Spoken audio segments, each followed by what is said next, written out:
Good morning, everybody. Hope you enjoy the meeting today. Morning, Chairperson. Morning, King. Morning, Spoo. Morning. Morning, Honorable Kruger. Morning, everyone in the platform.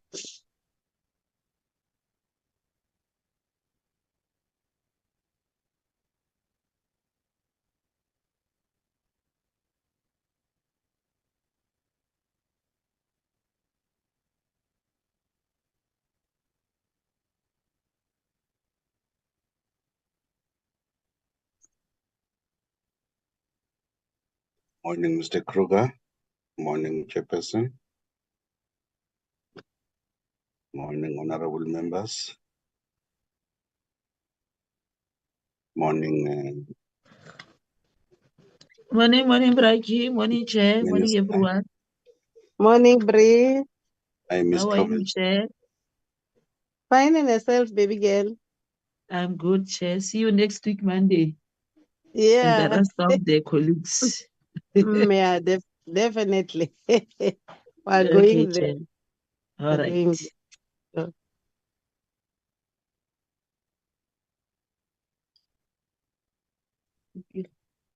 Okay.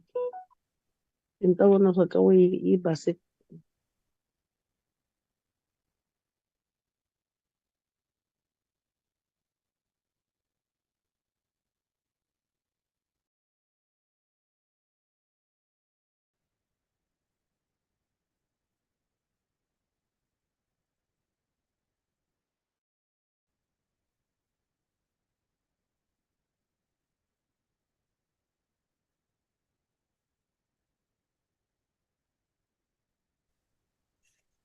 Sanibonani. Sawubona mhlonishwa inkosi Luthuli. Yebo sanibona. Sawubona King. Ninjani ebukhosini? Sisaphila. Sibulawa le low shedding yanathi. Cape Town yenye into. So ingoma yakhona. Awu.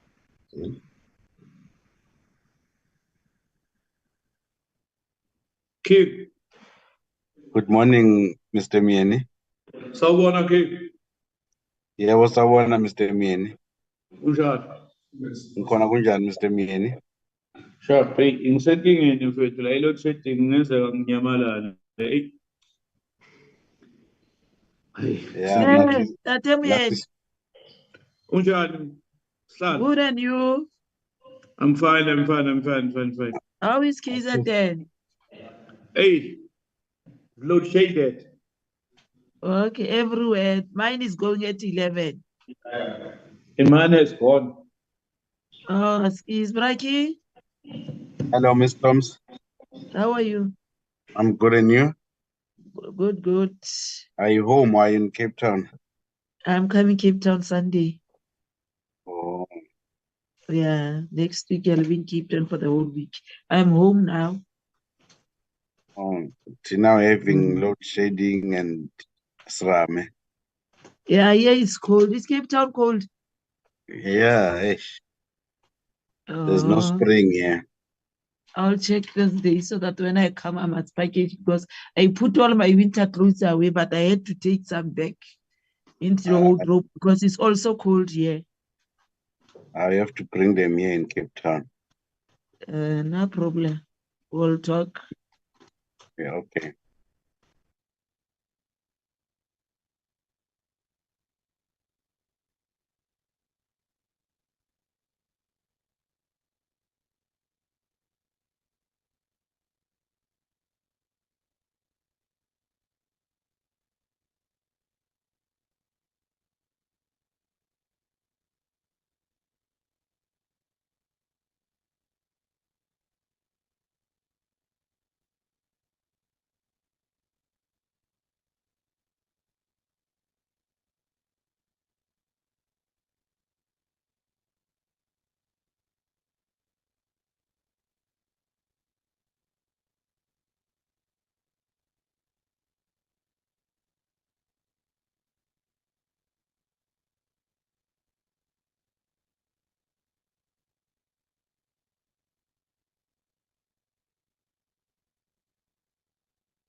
Morning,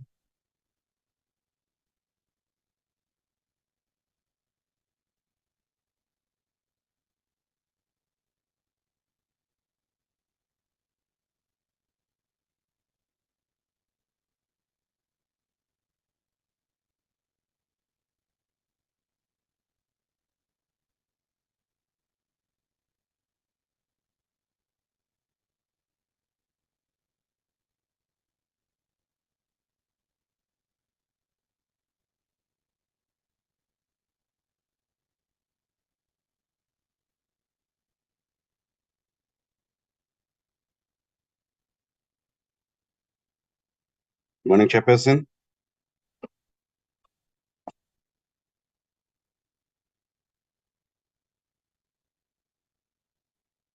Good morning, Chairperson.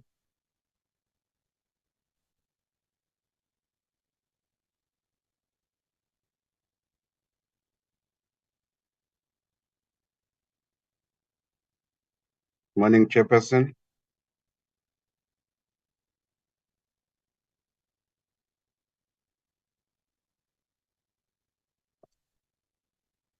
Chairperson.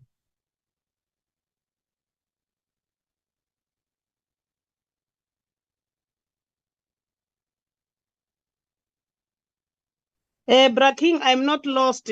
Can you please put the agenda because the agenda is not on the screen?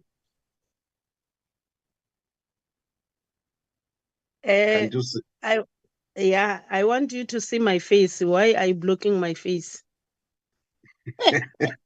Put the agenda on the screen. It's there on the screen. No, there is no agenda on the screen. Here there are just issues. Just check your gadget properly. I think I'm not the only one who's suffering on that one.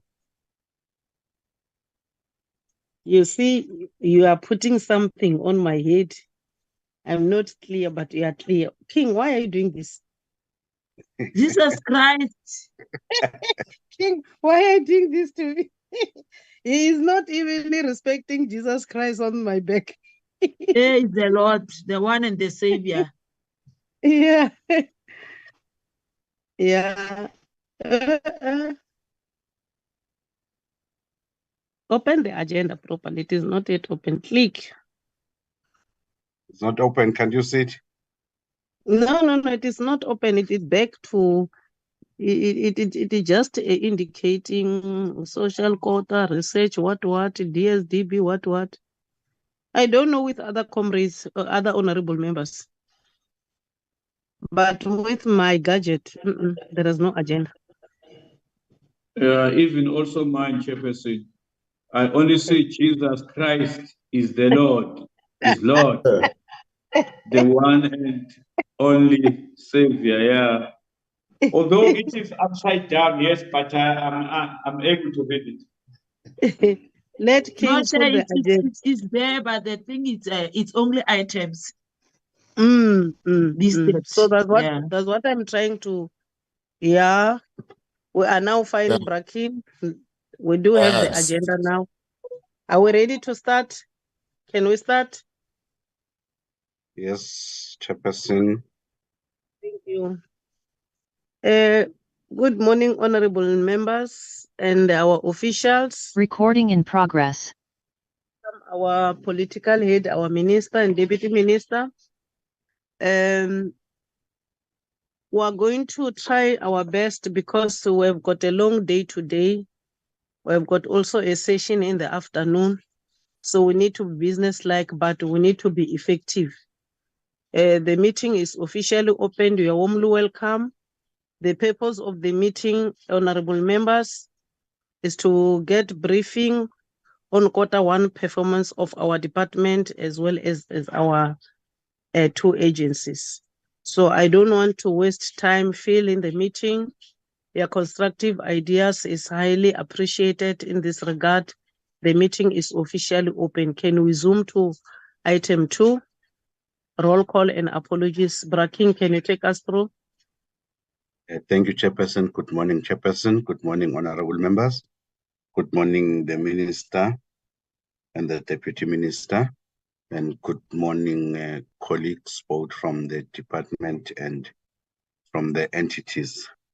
Chairperson, and on the side of a roll call, in the platform, I've admitted Honorable Chomelang, you yourself, Honorable Swela, Honorable Nkosi Luthuli, Honorable Matulelo, Honorable Jacobs, Honorable Hendricks, Honorable Zumula, Honorable Mieni, Honorable Lubengo, and Honorable April, as well as Honorable Kruger. On the side of the apologies that I've received an apology of Honorable Mabiga, who indicated that he is attending a PEC meeting. And then in the same breath, Chair, the minister is in the platform. However, he has received a correspondence requesting that she be excused at 10:30 to attend the cabinet meeting, as well as the deputy minister also is in the platform currently. However, also requested to be excused at 10:30 to also attend the committee meeting of the cabinet. So those are the apologies that I have, Chairperson. Then I should think the minister is present as the leader of the department. Thank you, Chair. I'm seeing the hand of Honorable Kruger. I don't know whether it is within what I was doing. Thank you, Chair. Honorable Kruger, do you have something to say? Yes, thank you, Madam Chair. Honorable de Villiers is fortunate to be overseas with our Parliament rugby team. So he won't be joining us today as well. Okay. Noted. Thank you. Not wasting any time, I will now invite our Honorable Minister, Honorable Estella, to lead us to do her political overview in this regard. Honorable Minister, the stage is yours. You are warmly welcome, dear. Sorry, Chair, before the minister, we have to adopt the agenda. Oh, sorry. Thank you, Braking. You're a good secretary. Can I have a mover for the adoption of the agenda before our Greetings, Chair. minister I take move us for to- the adoption. Thank you, Honorable. I will second. Thank you. Thank you, Honorable Kruger. The agenda has been adopted. Let me take this opportunity and invite our Honorable Minister, as alluded before. Honorable Minister, you're warmly welcome. The stage is yours. Thank you so much, Honorable Chairperson of the Portfolio Committee, members of the Portfolio Committee, and other guests that have joined us. Of course, at the center of that is the Deputy Minister and the entire delegation from the DSBD portfolio.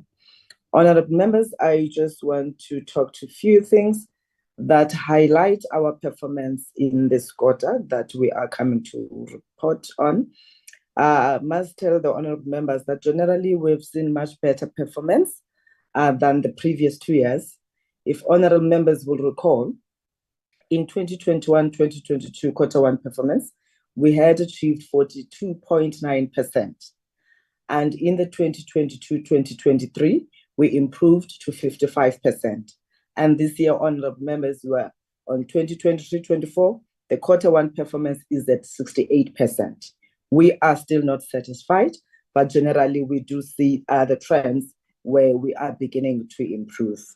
We believe that this is also has been contributed to by the filling in of the vacancies, of some of the vacancies, and certain interventions that we had really introduced, starting with monitoring the work on a weekly basis through our MINEX score, and ensuring that everybody that has set a target, they're able to give account of what is it that is outstanding, and therefore where can we quickly try to change or address the bottlenecks in order to make sure that we pick up on our performance.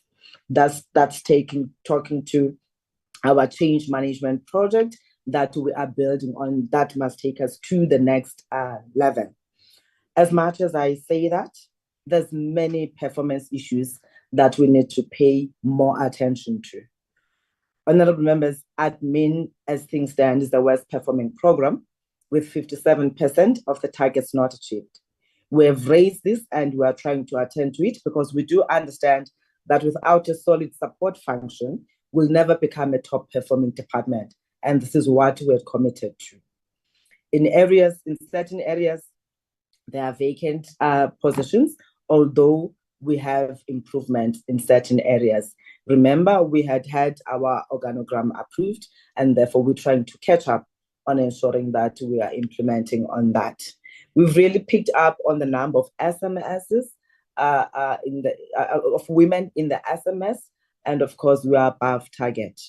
There are areas, once more, like the district municipalities, where there's underperformance due to lack of capacity. And in this regard, honorable members, we've made changes in the structure of shifting certain functions to belong to certain chief directorates in order to ensure that they are given the attention that they need. And the department, therefore, then submits catch-up plans to ensure that we monitor that we had said this, what are the delays, and let's quickly attend to those. We have an area, again, that we're supposed to have performed on in relation to the SMME database, which is a constant non-performer, but things have picked up, although that will be a report for quarter two that we'll be presenting. We've asked because the challenge with this one, because it's a multi-stakeholder project, then the report that we got was the fact that we didn't have all the stakeholders that needed to have made inputs, as it is a project that we do between ourselves, CSIR and DSI.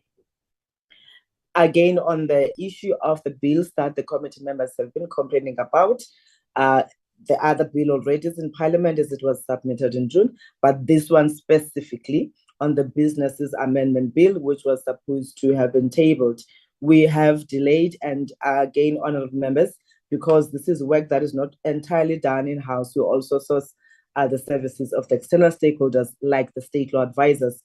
Although submission was done in May, but the response arrived in July with lots of work that needed to be done.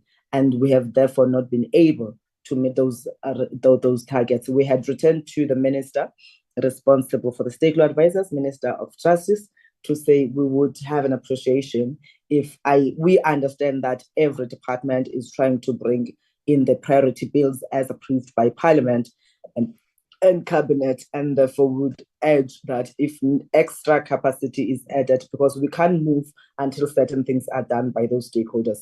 We are trying to catch up and make sure that in October we're able to come and table them, the bill to Parliament.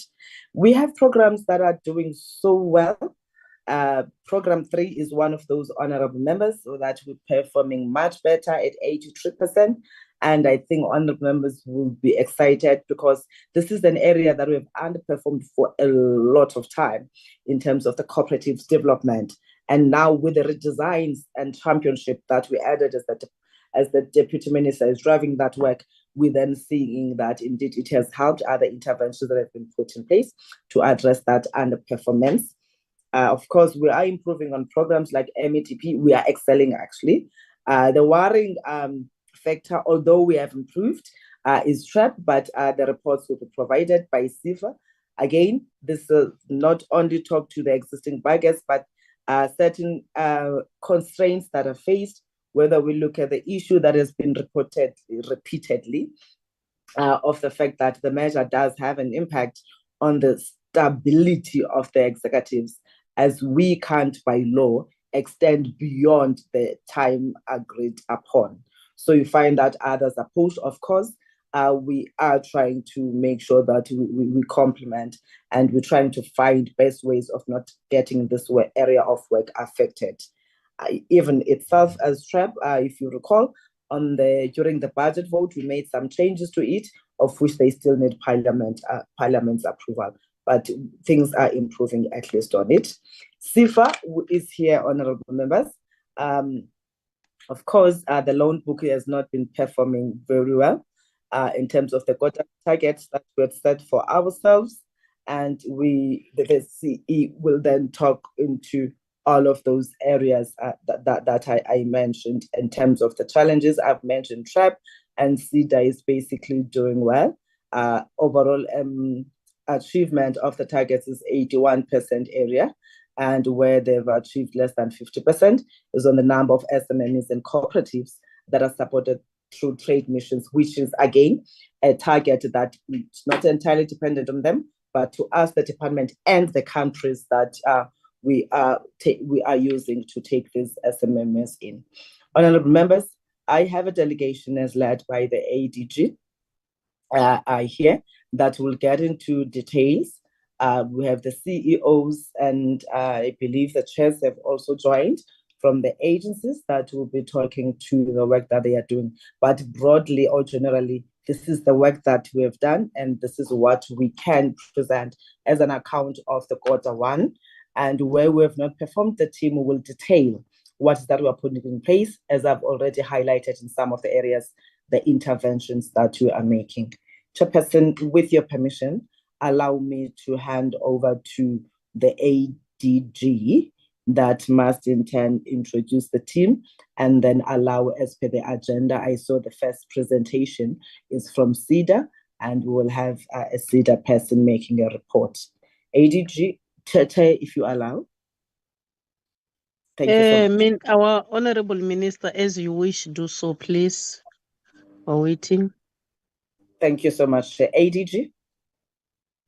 Thank you very much, Minister. Good morning, Chairperson, and good morning, committee members and colleagues on the call. Yes, we are joined here by the entities and the department, and so that we don't waste too much time, I will then, through you, Chairperson, the SEDA CEO, where Mr. Mbata will quickly take the committee through the presentation. Thank you very much, Chairperson. Let them do so, ADG. Thanks, ADG. King, if you could allow me to share the screen. Greetings to the Honorable Chair and honorable members, Minister DM and the DG, and colleagues on the platform. We are load shedding on our side, Chair, but I wanted to just show that this is me. I would then switch off the video as normal. I will then share the performance of SEDA for Q1. I hope it is showing.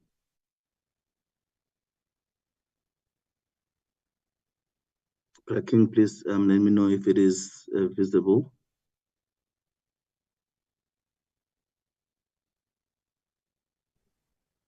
It is visible, CEO. Okay. I would try to be economical, Chair, as you have alluded that it is going to be a long day, and just make sure that I also, however, at the same time, cover everything that needs to be covered. Our presentation will cover the following: more outline, then the performance introduction. In terms of the outline, the introduction, the performance overview. Then we'll cover the full performance information, which will be followed then by the HR report, financial report, governance and compliance, marketing and communication, as well as the 3 key projects that we have selected for this quarter. But I would not be going into details on the projects with your permission, Chairperson. From a SEDA perspective for this for Q1 or for the financial year rather, we are tracking 24 indicators that we must be able to fulfill or perform against by end of the financial year, but 16 of those indicators were then due in the first quarter, and SEDA was then able to achieve 13 indicators by 100% or more out of the 39 of the 16 indicators.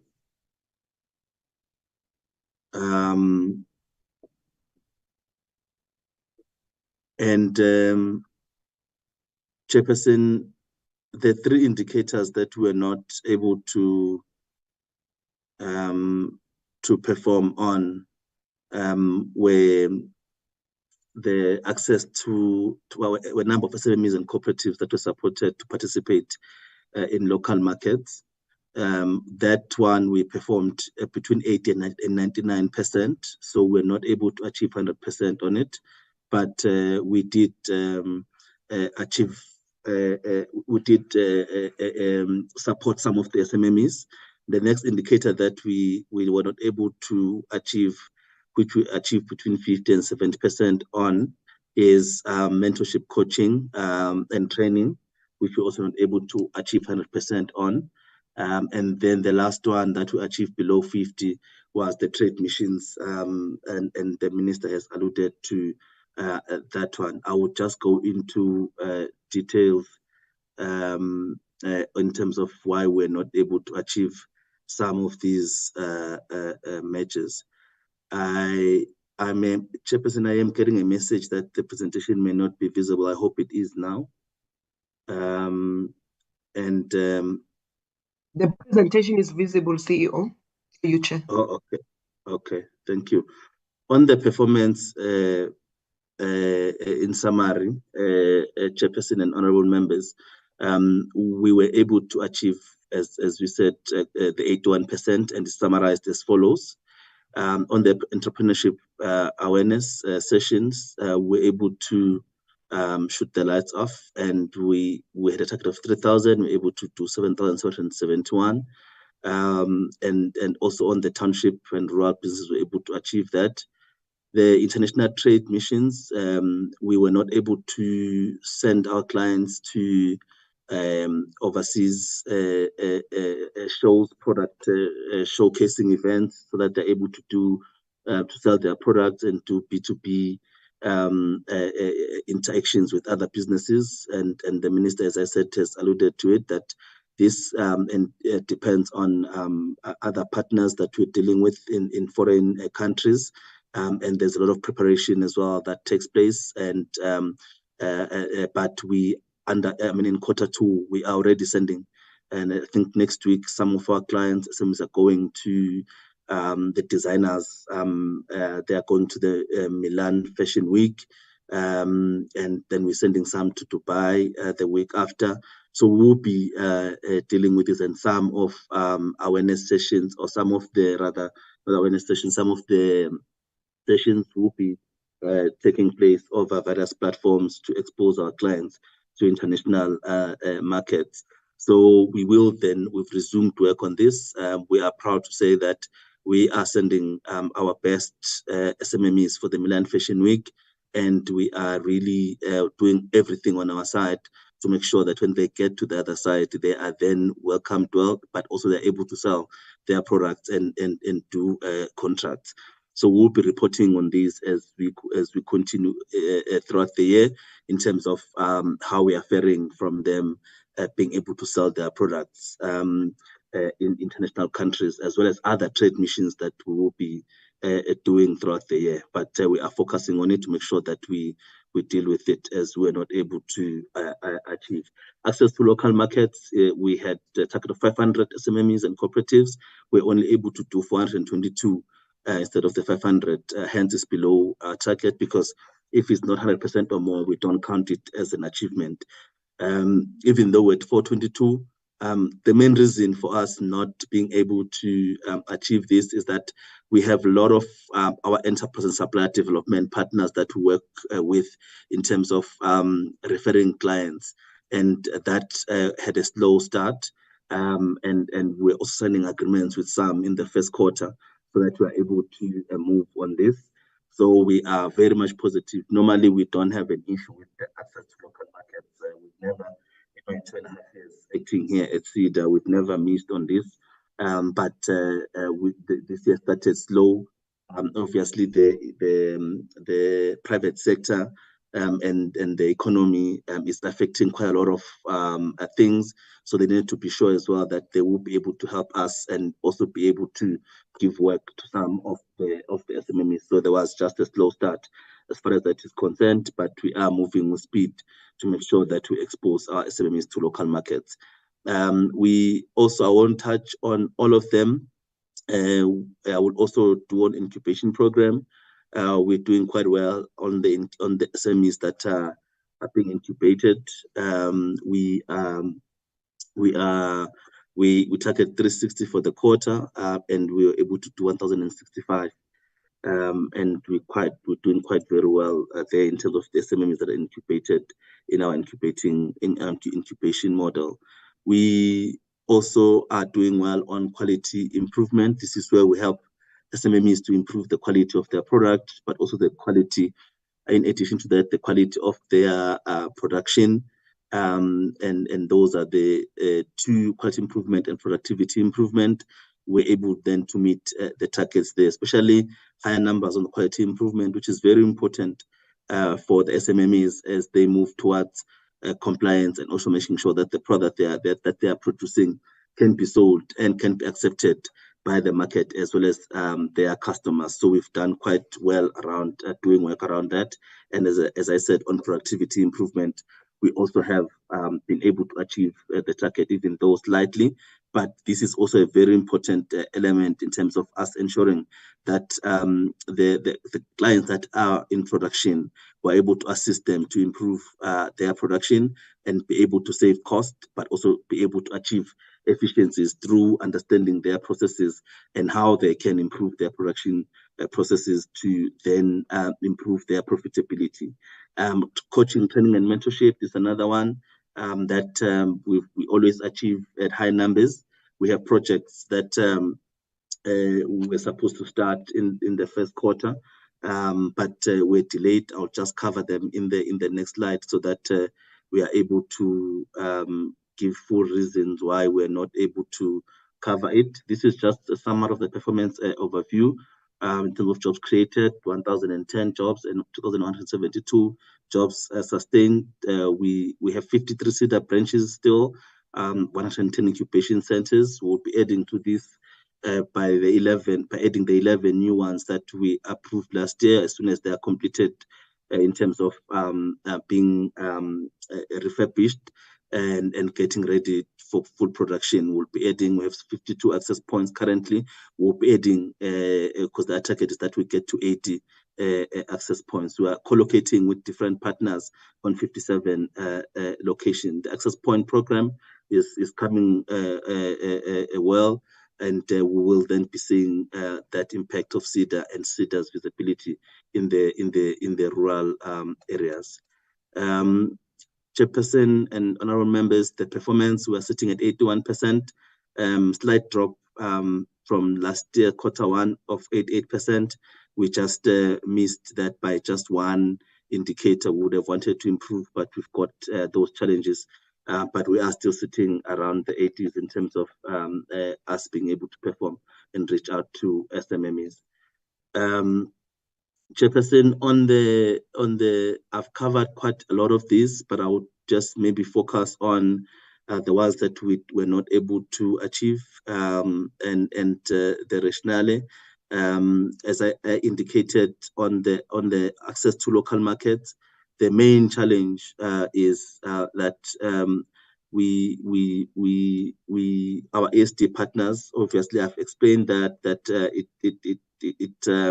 there was delays in terms of us contracting with them, so that we're able to expose our clients and they're able to get work in terms of the private sector through the enterprise and supplier development. But also, we also were engaging various shopping centers, municipalities to partner with us on the pop-up markets, which we are rolling now fully in the second quarter, which is where SMMEs are able to take their products and are able to sell. We do it in the malls, we do it in open areas, open fields, so that then we can get people to come and buy products from these SMMEs. So we are currently rolling out most of these so that we are able to catch up with this number. I've covered most of the international markets. The trade missions, again, I've explained, I will not repeat, but we are going full force in terms of trying to meet this target for the second quarter. It always depends on our international partners, so we are working hard around the clock to make sure that it happens. On the mentorship, we had these programs, the MERSITA, the WNR-SITA programs, because we received some funds from these programs which were supposed to start in Q1 in terms of training more SMMEs, but there were some delays around contracting and finalizing project plans.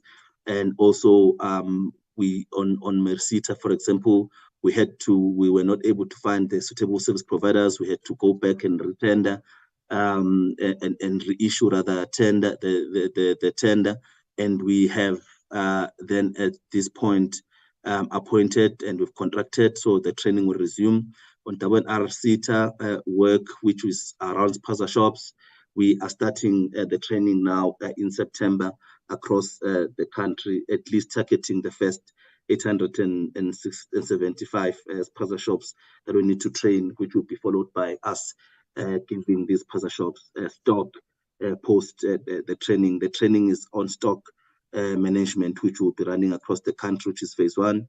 Phase 2 will see us training 2,000 of those in the third quarter and also issuing stock in that. And those are based on funds that we have been able to raise outside the funds that we receive from the department, with the support of the department and the ministry in raising these funds. So we should be able to catch up and achieve these numbers. Chairperson, I've touched on the SMMEs in the incubation program. I will not repeat the next one, which is asset assist, is only due in this quarter, so we will be dealing with it in this quarter. On this sustainability program, Chairperson, we're able to achieve most of or all of the deliverables here in terms of quality improvements. I've spoken about it, and productivity improvement, I've also spoken about it earlier. And we are also pushing that we assist SMMEs to gain access to markets so that they can increase their turnover by at least the minimum of 5% per annum, and the target was 150 for this quarter. We're able to assist 252, and which is a big variance, but towards a positive side. So we are happy with that, and we're looking forward to assisting more SMMEs to grow their turnover, given the current difficulties. It's very difficult to even grow the turnover in the current days for SMMEs, but we are putting those interventions to assist these SMMEs to sell more of their products, and also assisting them with pricing and all those and productivity improvements so that their products can be priced correctly, so giving them an advantage in the market for them to be able to sell. And I've touched on the number of jobs created and the number of jobs sustained, and I won't repeat that, Chairperson. And this one is just administrative, and mostly in terms of the only one that was due is the percentage of customer satisfaction that we're able to measure. Under this, we have another one that was due, which is the vacancy rate.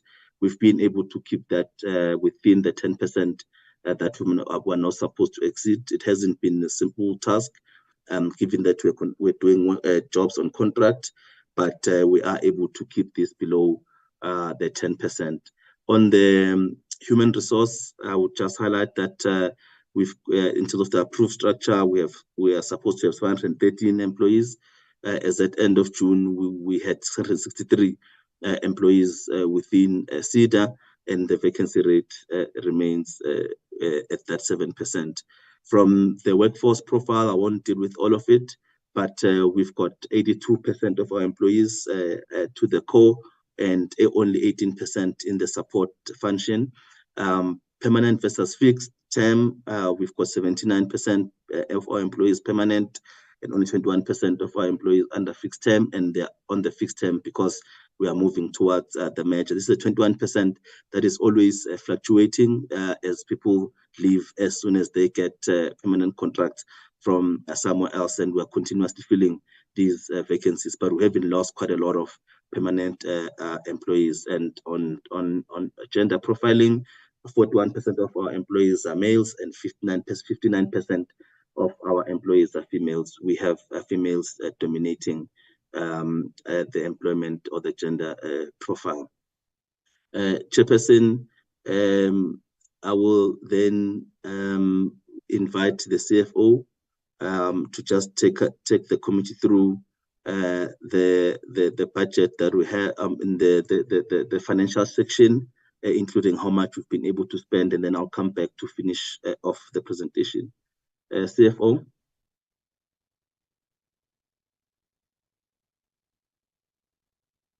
Good morning, Chairperson, the Minister, and the Portfolio Committee members. In terms of the SEDA's total budget for the financial year 23-24, we have a budget of 1,195 million.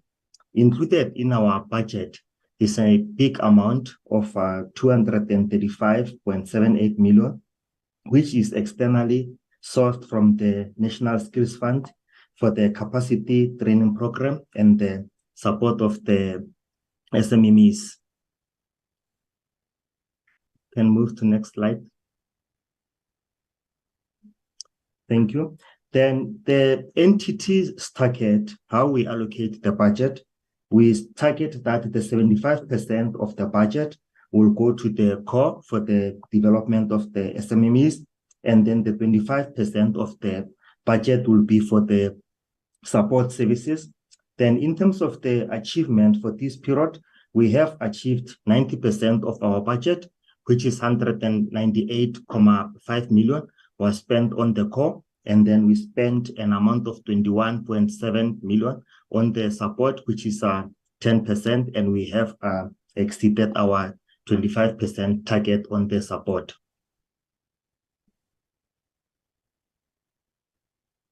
Then for the detailed financial report for the first quarter, the entity total expenditure for the quarter one is an amount of 220.28 million against the budget of 231.11 million. That is then resulting in the 5.1% under spending. The actual spending is then 94.9% for this quarter.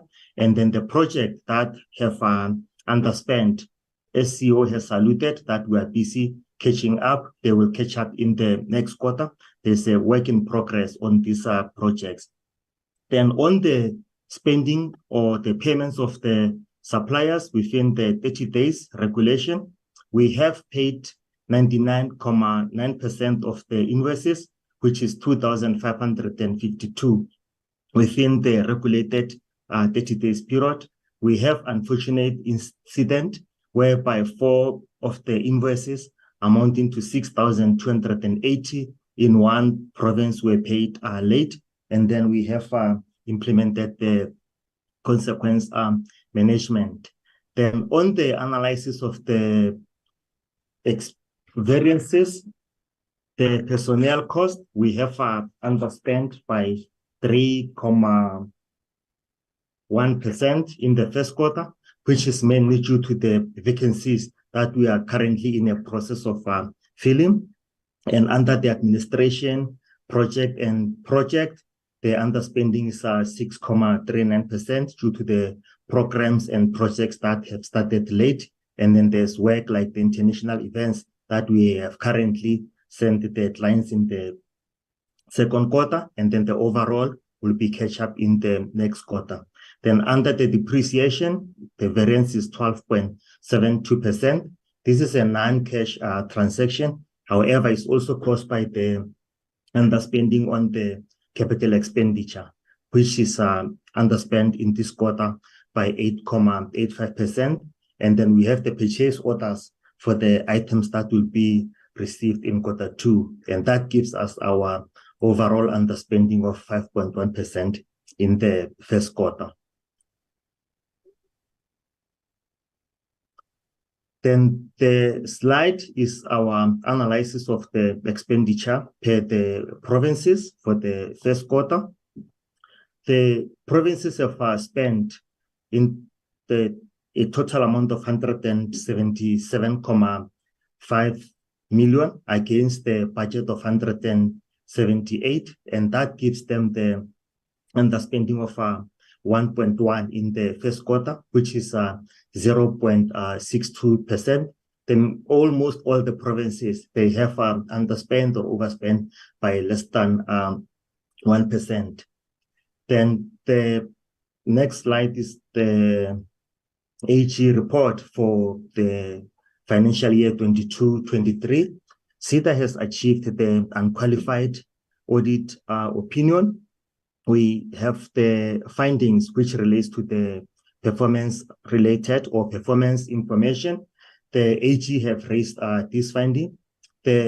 What we are busy with now, we are currently implementing the system called the Client Information and Operation Management System, whereby the branch will capture the MOVs for the clients directly, and then everything will now be managed by the system. And then the go live of the system is planned for the second quarter of the 23-24. And we also have the findings relating to the APP measurements and definitions. We are currently working on the APP guideline and the methods of calculation, and we're defining them. Then the last major finding that we got, which relates to the incubators. They are mainly on the implementation and the monitoring the deliverables as per the MOA. The MOA has some of the clauses that were inappropriate or were costing us more funding to implement, and we are currently busy resolving that by amending the addendum or between the SEDA and the incubators. Thank you, Chair. Thanks, Chair, for allowing the CFO. On the performance information, I wanted to just emphasize that we had a 2-year project of implementing a system, of developing a system and implementing it, and we're at the end of it now in terms of us being able to store and have access to all our performance information, and we should then be able to minimize the issues around that. On the governance and compliance, Chairperson and honorable members, we had one board meeting for the quarter, which was on the 30th of May, to approve the financials and the performance information to submit to AG, amongst other things. We had all other board subcommittees had one meeting each, and then only the incubation committee had 2 meetings. This shows that there is proper governance within the organization. And these are some of the matters that were then discussed and approved by the board, which I will not go into details. I will also not go in much into the marketing and communication activities that we did, except for the fact that we were able to, for example, work together as a portfolio in some of the marketing and events that we did. That is SEFA, SEDA, and DSPD, in terms of us being able to achieve some of the numbers and assistance to the SMEs as well. But I won't go into details. And Chairperson, through permission, the next slide just talks to some of the high impact projects that we thought are good for a reading by the members in terms of what we're doing, and some of the clients that we think they're doing well, and we've included them here. If you allow me, just for the members to read. Having said that, Chairperson, that is all from our side, and we thank you, and thanks to the members as well. Thank you. And now we'll go to Sifa.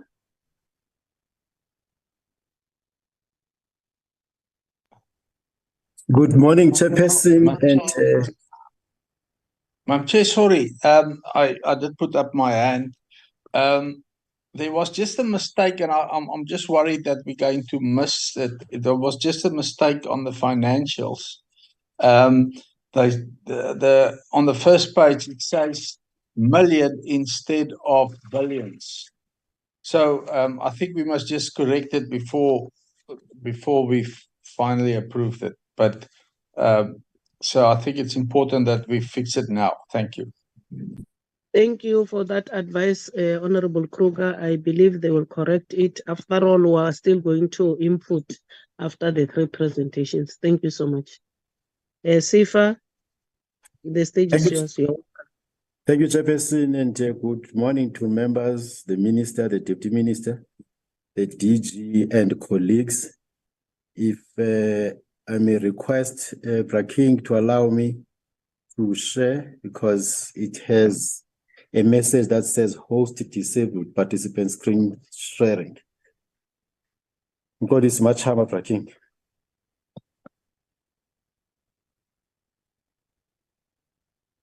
Should I put it to Imbizo or? My name. Oh.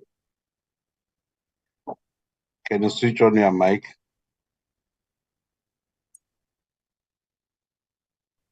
Hey, can you hear me? Okay, yeah.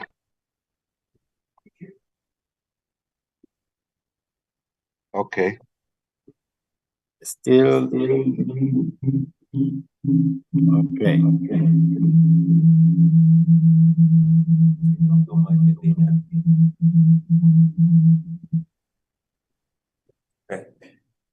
Okay.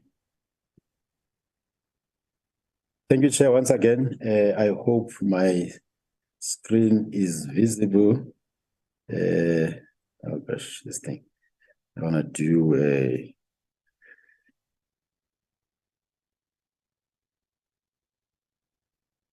What to call it? Yeah. There we go. Chair, I hope my screen is visible on your side and to the members at large. Yes, it is. It is. I'll try to be fast, Chairperson. And the first slide there shows the presentation outlay. And I won't really waste your time with that one. So the first quarter for SIFA has been a very tough one in terms of performance against our targets and other challenges that the entity faced internally. The committee will be aware of the investigations that we had to do, and a big number of our team members had to focus on providing all the needed information from the investigators, and also the suspensions of some of our critical staff members actually created a gap in that regard. Some of them are still on suspension, of course. But mainly the economic environment, particularly the low economic growth, the high interest rates, the escalating fuel prices, which impact the input costs. But the main one to our clients really, Chair, is the load shedding, the impact on our clients, more especially those who are in the manufacturing space, where they ordinarily would be operating for 8.5 hours per day, and they find themselves having to operate 4 hours, at times 3 hours. And that has a direct impact on their productivity and the revenue generation. By extension, also that will impact their ability to service SIFA debt. I did mention, Chair, that the internal operating environment was really challenged, mainly because of the time spent addressing the forensic investigations that really impacted on our learning operation. The pending merger also has created a lot of uncertainty among our employees, which impacted really on the organizational culture and sustained performance, but in the main, it's an institutional memory that we lose whenever these professionals leave.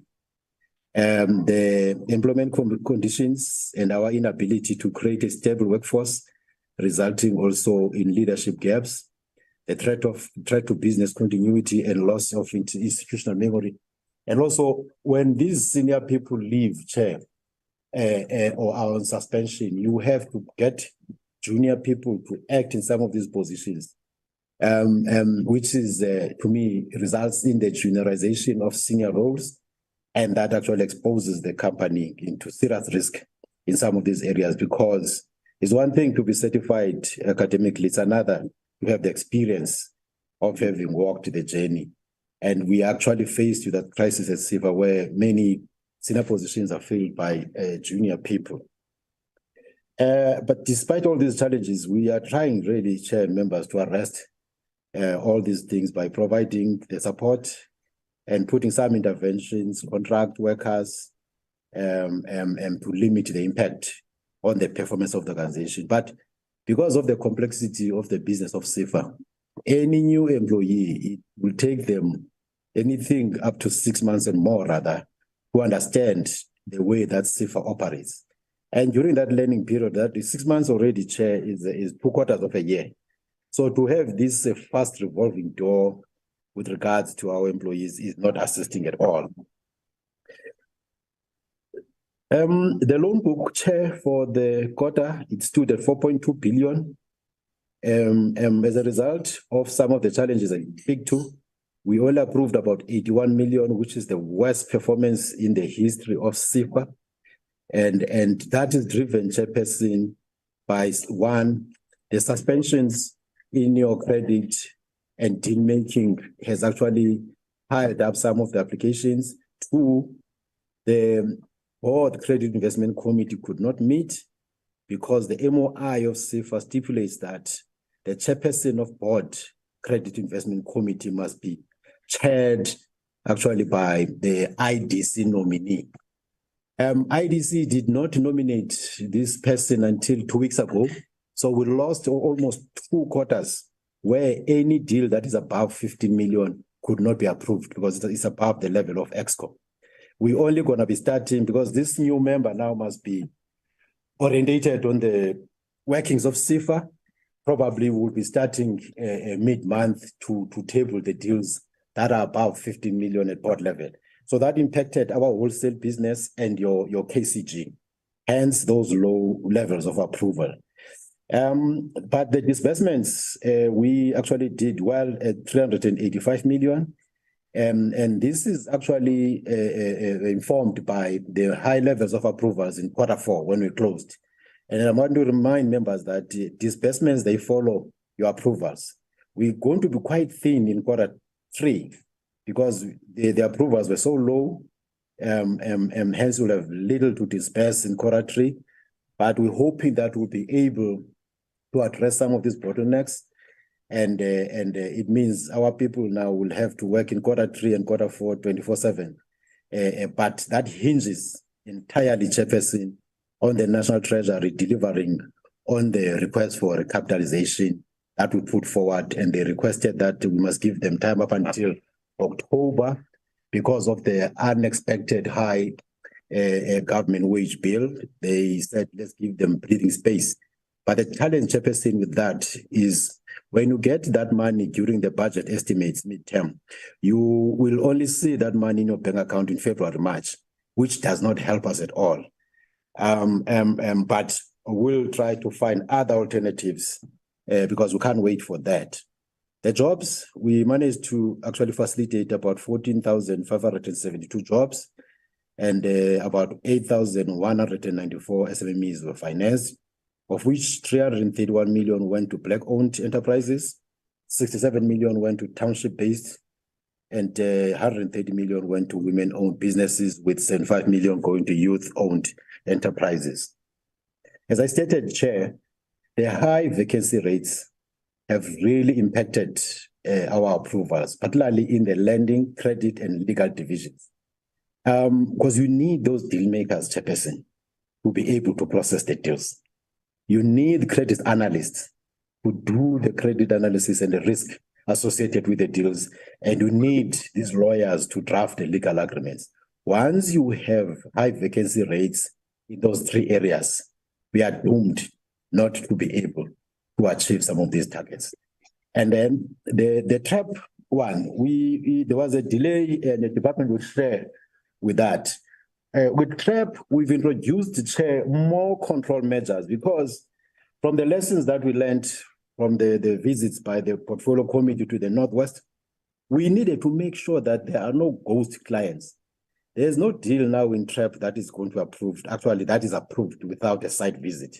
And we even want pictures of that. But because of the high volumes of these numbers, it takes time because our employees must visit every corner of the country where there's a TREP application because we wanted to contain the risk of ghost clients. I mentioned, Chairperson, that the Board Investment Credit Committee did not approve any deal because there was no nominee from the IDC. So anything above 15 million was never approved. Then that hit hard our wholesale lending and the KCG business. The suspensions of disbursements from the EU fund, this also impacted the Youth Challenge Fund and wholesale lending. This chair will report to the portfolio committee in appropriate time was really instigated by a disgruntled employee that we charged for dereliction of duty. And he decided to resign. And then after resignation, he went to the CCMA and then made these allegations. And then when we started the investigations, he withdrew the allegations, but we're already seeing the suspension by the what we call the EU. We needed to see that investigation to its finality. And the AG did this work and zoomed into the projects that he was referring to, and the AG gave us a clean bill of health. And then we also did work investigations actually by PwC, and also they could not pick up any fraudulent activities as alleged by this. I call him a disgruntled employee, not a whistleblower chair, because this is the person when we said come to work because you are not doing your work. And most of the allegations that he was making were actually due to his failure to do his work. Hence, it decided when the PwC investigators started asking him questions and showing him evidence that he was part of these meetings, he decided to withdraw the allegations. But we needed to conclude that, Chairperson. And that impacted our Youth Challenge Fund because half of the loans that we give to YCF come the EU and half comes from us, and some of the programs of the wholesale lending. We hope now that the report has been concluded, the two reports, AG and PwC, the EU will actually lift the what we call the suspension. The issue of development impact, particularly when it comes to people with disabilities, yeah, it continues to be a challenge, Chairperson, and we shared with the committee that we initiated the discussions with the Department of Women, Children, and People with Disabilities to review that target and structure it in a scientific way. And we just need to reactivate with the leadership of the new acting DG that engagement with the colleagues at the Department of Women and People with Disabilities. This then had a domino effect with from the limited approvals. Collections, Chair, our collections are affected by the tough trading conditions, as I said, the low economic growth, the load shedding, high input costs, and escalating fuel prices. This one, Chair, we've seen a situation where we financed some of our clients with diesel generators. But once there's load shedding, they refuse to use these generators because the fuel price is quite expensive. We visited one client in the Eastern Cape with a board. Yeah, Dr. Jeff, you must be muted. Jeff Ndumo. Cape Town, farm. Oh. So by next week,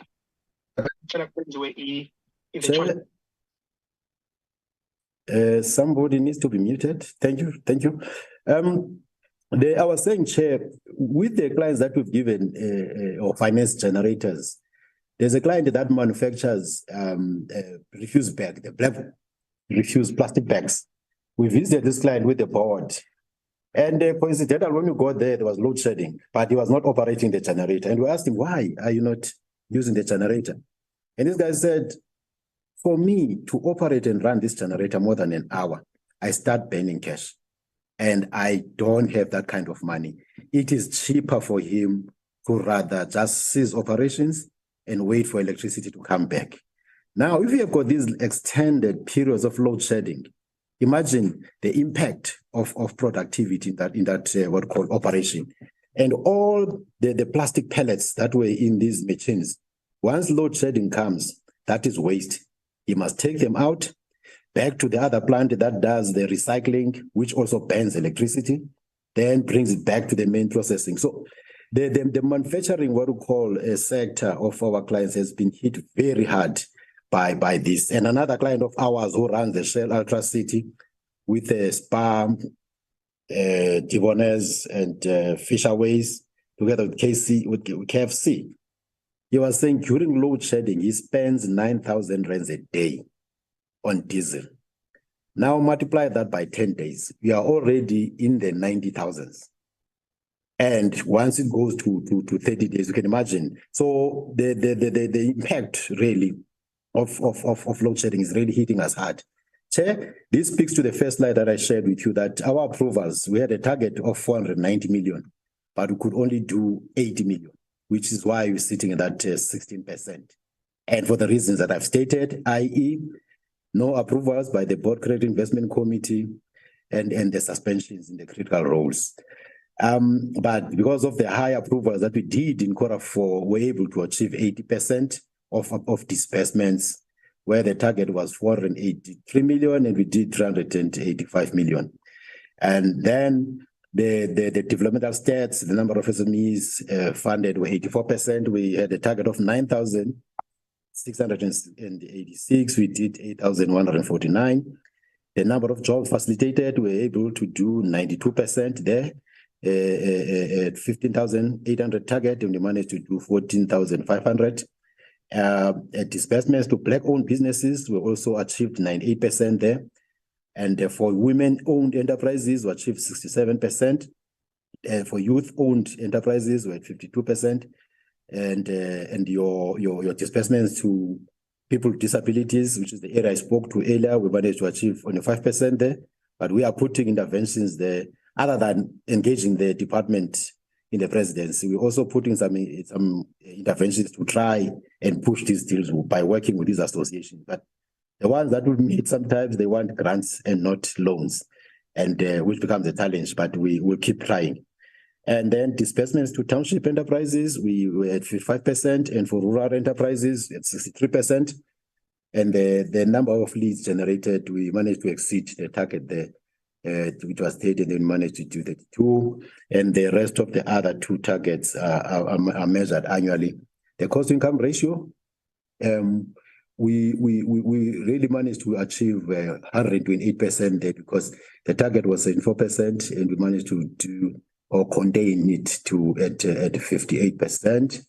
And the percentage growth in revenue or grant income and MTF, excluding grant income rather, and MTF, we managed to get 58% there against the target of 11%, which gave you that humongous 527% over performance. KCG, capital leverage ratio, the target there was 6.25, and we're able to actually achieve 6.59.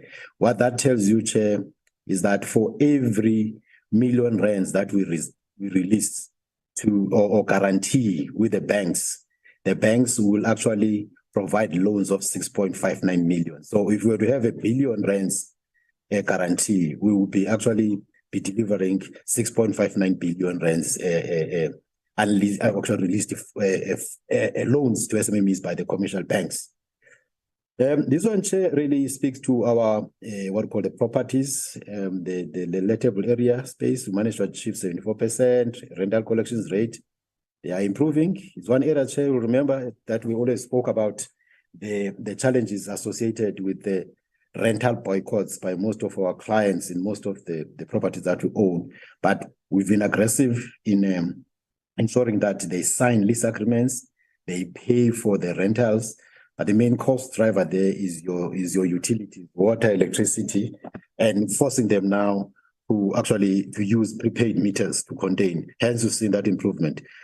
And the blended first default rate, we are able there to contain it at 5.5% against the target of 10%, hence the 182% achievement. The portfolio at risk, there we're doing badly, Chair. As I said, the target was 45%, and we really ended up at 63%. This, Chair, speaks to any loan that is behind or in areas by 60 plus 1 day. These clients who are struggling to pay, it reflects here.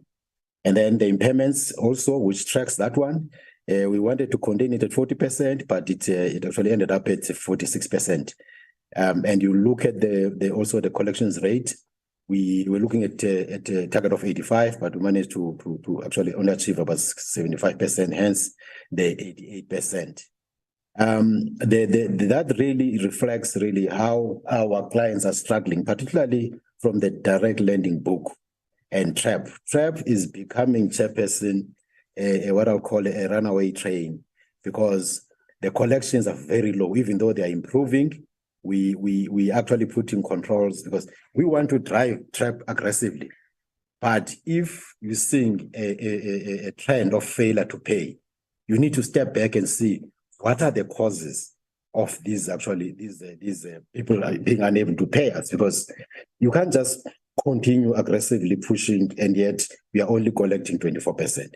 Hence we said, let's go back, let's review the lending criteria, let's ensure that there are site visits for these clients and also the assessment of viability has to be improved.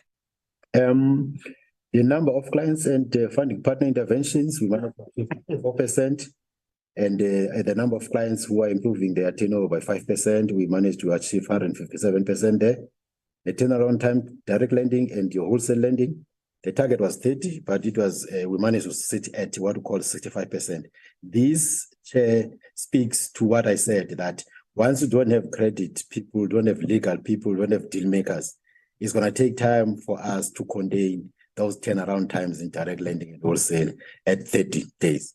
Wholesale, no deals were done. As I said, there was no sitting of the board investment credit committee because the IDC is delayed to appoint that chairperson, which really hit our wholesale very hard. Chair, I'll leave these ones really because I want to zoom into the next ones. I spoke to the total loan book approvals. I will not really bore the committee with that. It's exactly analysis of the work that I spoke to earlier on. But one would like to mention that direct lending disbursements were at 131 million, with wholesale disbursing about 252 million, with your wholesale SMME at 71 million, microfinance at 23.6 million, and KCG also was shooting lights there at 159 million. Hence, they achieved the 211% on their disbursements. The Chair, I spoke to these numbers earlier in the introductory slide on the what we call developmental stats. Then this is now speaking to your geographic spread. A majority of our clients were done in Gauteng in value terms, followed by KwaZulu-Natal and the Western Cape, which is the old trend. But the majority of SMMEs, the number of SMEs supported were mainly from Limpopo, KwaZulu-Natal, Mpumalanga, and were through CFA's microfinance and informal sector loan programs. As you can see the numbers there. And the total number of small businesses financed were in the main from the following programs: informal and microfinance program, 88%. Direct lending was only 1% because of those low approvals. Wholesale SMME also was 3.3%, and KCG 7.2%. You realize that our informal and microfinance are the main drivers of our developmental impact. Hence, we try to put as much effort as we can. And those delayed approvals on the wholesale front are going to hit hard our microfinance. But we're happy that IDC eventually moved and appointed the chair of the PCIC. This one really speaks to the composition of the book I spoke to at the start of the presentation, that it is sitting at 4.2 billion, of which wholesale lending is 1.38 billion, which is 3% of our book, with 2.8 billion being direct lending at 67% of our book. The wholesale lending book reduced by 4.7% quarter on quarter compared to last year, and the direct lending book on the other side increased by 3% quarter on quarter. At the portfolio risk, I spoke to that one, Chair, that these are the clients who are actually behind by 60 plus 1 day. Our overall portfolio at risk increased to 56% in Q1 from 49%, and in Q1 target, against the Q1 target of 42%. The portfolio at risk for wholesale lending was 37.7%, and 63% in direct lending. There we see, Chair, that there's one book that is struggling, the direct lending book, and it's an area where we want to really try and contain, because it's going to hit us hard. And the largest contributors to this portfolio at risk were small manufacturing enterprise support program, which I spoke to, because this one uses a lot of electricity. Any load shedding, it kills them. And then your direct lending loans increased to 7%. They moved to 69% from 62% in Q4. And TREP was the main one, also increased by 10% in the what called clients were behind on their payments from 64% to 74% in Q4. These three products, Chair, translate to about 79% of the total outstanding loan book of CIFA. And those are the areas that you want to contain your impairments by improving your collections, but also ensuring that the quality of the loans that are actually approved from the port of entry meet the funding requirements, because it's difficult to contain once it's inside. You make sure that what comes in is of quality. But the load shedding issue is really a big problem for most of our clients. Quickly, collections. The Q1, the combined collections rate was at 74.5% against the target of 85%. We're struggling there.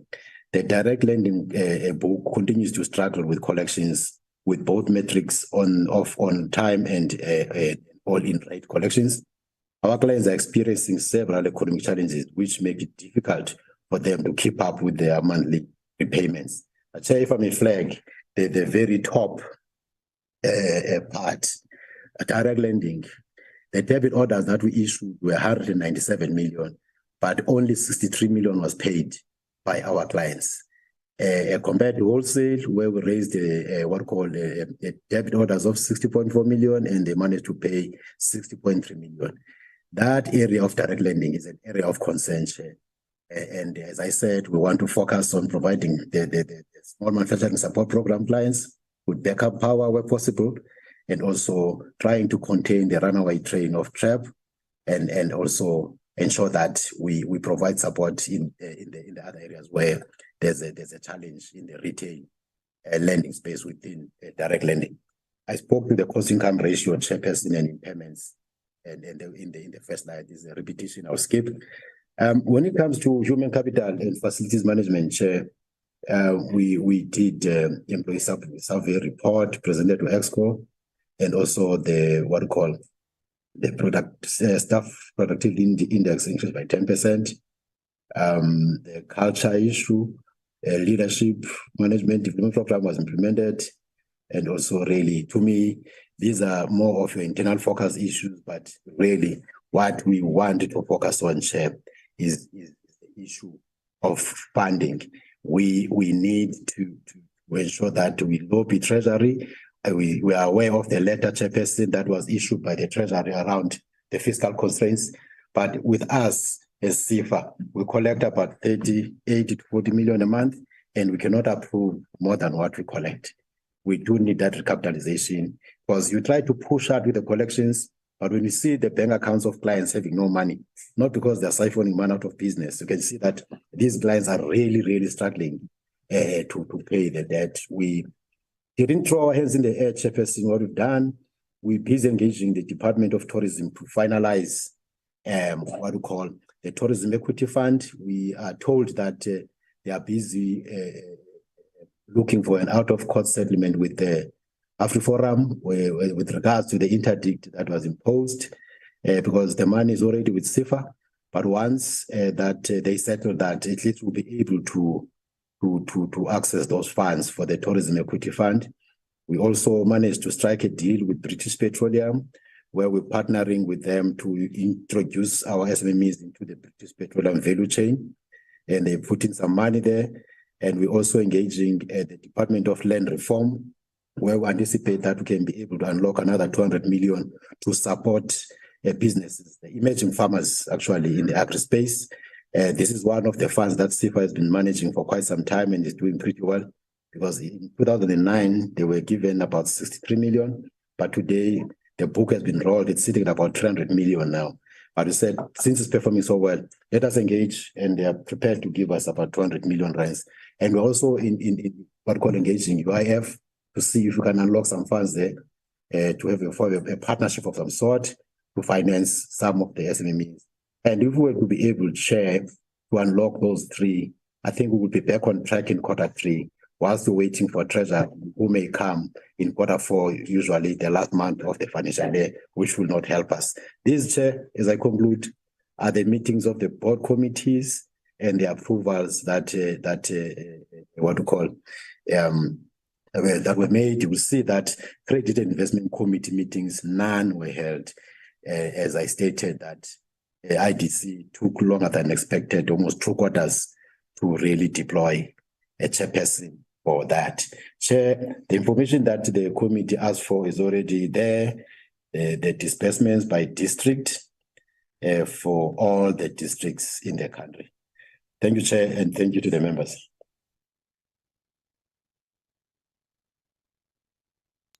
Thank you. Thank you, Chair. We request the committee to approve but not the report. Thank you. Now we'll invite the department to take us through. Over to you.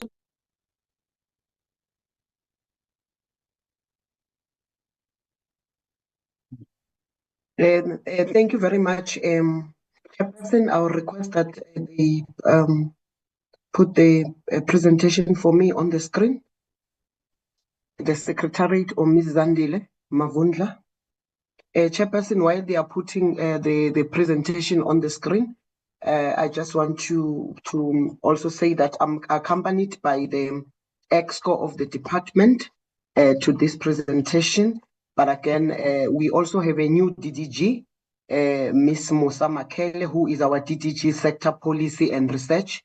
She was at DTIC, but now from the 1st of September, she is in the department, and I'll request that maybe before I present, she shows her face. Thank you, Chair. While Ms. Zandile or the Secretariat here is assisting with putting the presentation on the screen. Thanks.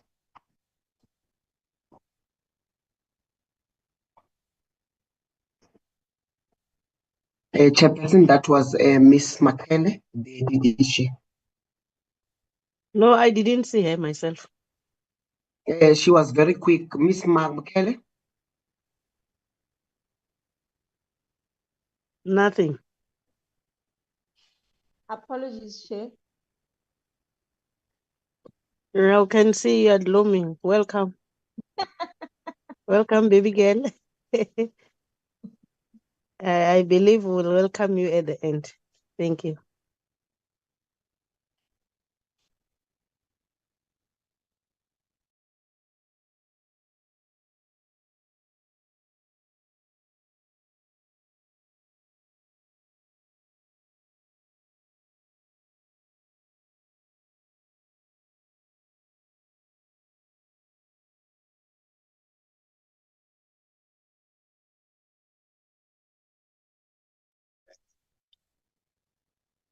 Miss. Thank you very much, Chairperson. That is the presentation from the department, and I will be very quick in running through it. It's a lot of slides, but I will be just talking through them. Let's go to the next slide, please. Chairperson and members, I'll touch on the issue of the background. I won't be long. The governance and compliance, overall performance summary, the performance highlight, and must pay more attention on areas of underachievement. Then our CFO will come in, talk about the financial report. I will touch again on the human resource report. Then the overall performance by program, which will almost be the same as the other, so I will be able to move very fast. Let's move to the next slide, please. Chairperson, in terms of the background and the purpose, we are presenting the overview of the activities of the Department of Small Business Development in line with the PFMA and Treasury Regulation Guidelines for National Quarterly Performance Report, and also the revised framework from the strategic plans and annual performance plan. And the 2023-2024 Q1 performance report, it reflects the progress made on the implementation of the output indicators and also the annual target set in the 2023-2024 annual performance plan in respect of Q1, which the actual output and the reasons for deviation in areas where we've deviated, and also the corrective measures for the 2023-2024 Q1, again, and the financial report, as I've said, and also the human resource report. On the governance and compliance, these are the committees on the left that we are supposed to have, ranging from the executive committee up until to the SBD portfolio committee forum. And it also indicates the number of scheduled meetings that we had, and also the number of the actual number of meetings held and the dates therefore. On next slide, please. The department, we complied with all the relevant provisions and the rules of your National Assembly, the National Council of Provinces, as outlined in 2.1. Again, and the department presented and tabled the 2023-2024 annual performance plan to the Portfolio Committee on Small Business Development on the 19th of April, 2023. Again, we also submitted the 2022-2023 Q4 performance report to the minister on the 28th of April. We also submitted the 2022-2023 Q4 performance report to the Department of Planning, Monitoring and Evaluation, DPME, on the 28th of April. And we also presented the SBD portfolio 2023-2024 APP and budget to the Select Committee on the 2nd of May, 2023. We presented the 2022-2023 Q4 performance report on the portfolio on the 17th of May 2023. We presented again the 2022-2023 draft APR annual performance report to the DSBD Audit and Risk Committee on 25 May 2023. The department also again, the last submitted the 2022-2023 draft annual performance report on the to AXA, which is the Auditor General, on the 31st of May 2023. The overall performance of the department, we had 26 output indicators, 26 annual targets in the table 23-2024 APP, and we are reporting against the 22 quarterly targets. Under administration, we had 9 indicators, number of outputs, 9 quarterly targets, 7. We achieved, they achieved 3, which translate to 43%. Not achieved is 4, which translate to 57%. Under sector and market development, the number of output and indicators, 5, quarterly targets, 4. We achieved 3, which translate to 75%, and 1, which translate not achieved, which translate to 25%.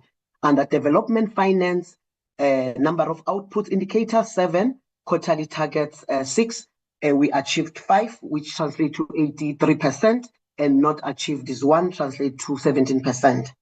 Enterprise development, number of output indicators, 5, quarterly targets, 5, achieved 4, which is translate to 80%, and not achieved is 1, which translate to 20%. And the total is 26, a number of output indicators, and quarterly targets 22, and achieved translate to 15%, which is 68% achievement, and not achieved is 32%. Can we move to the next slide, please?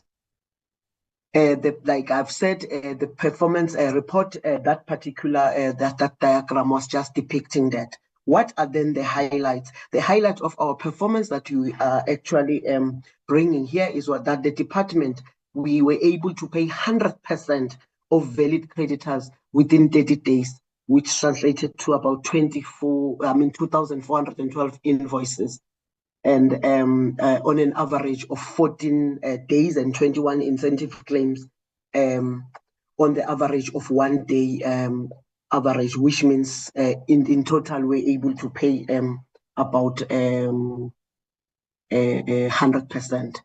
And there was also a variance of 2.6% on cash flow projections that was achieved, which translate was 631 million against a projection of 648 million, resulting in a variance of 16.8 million in Q1.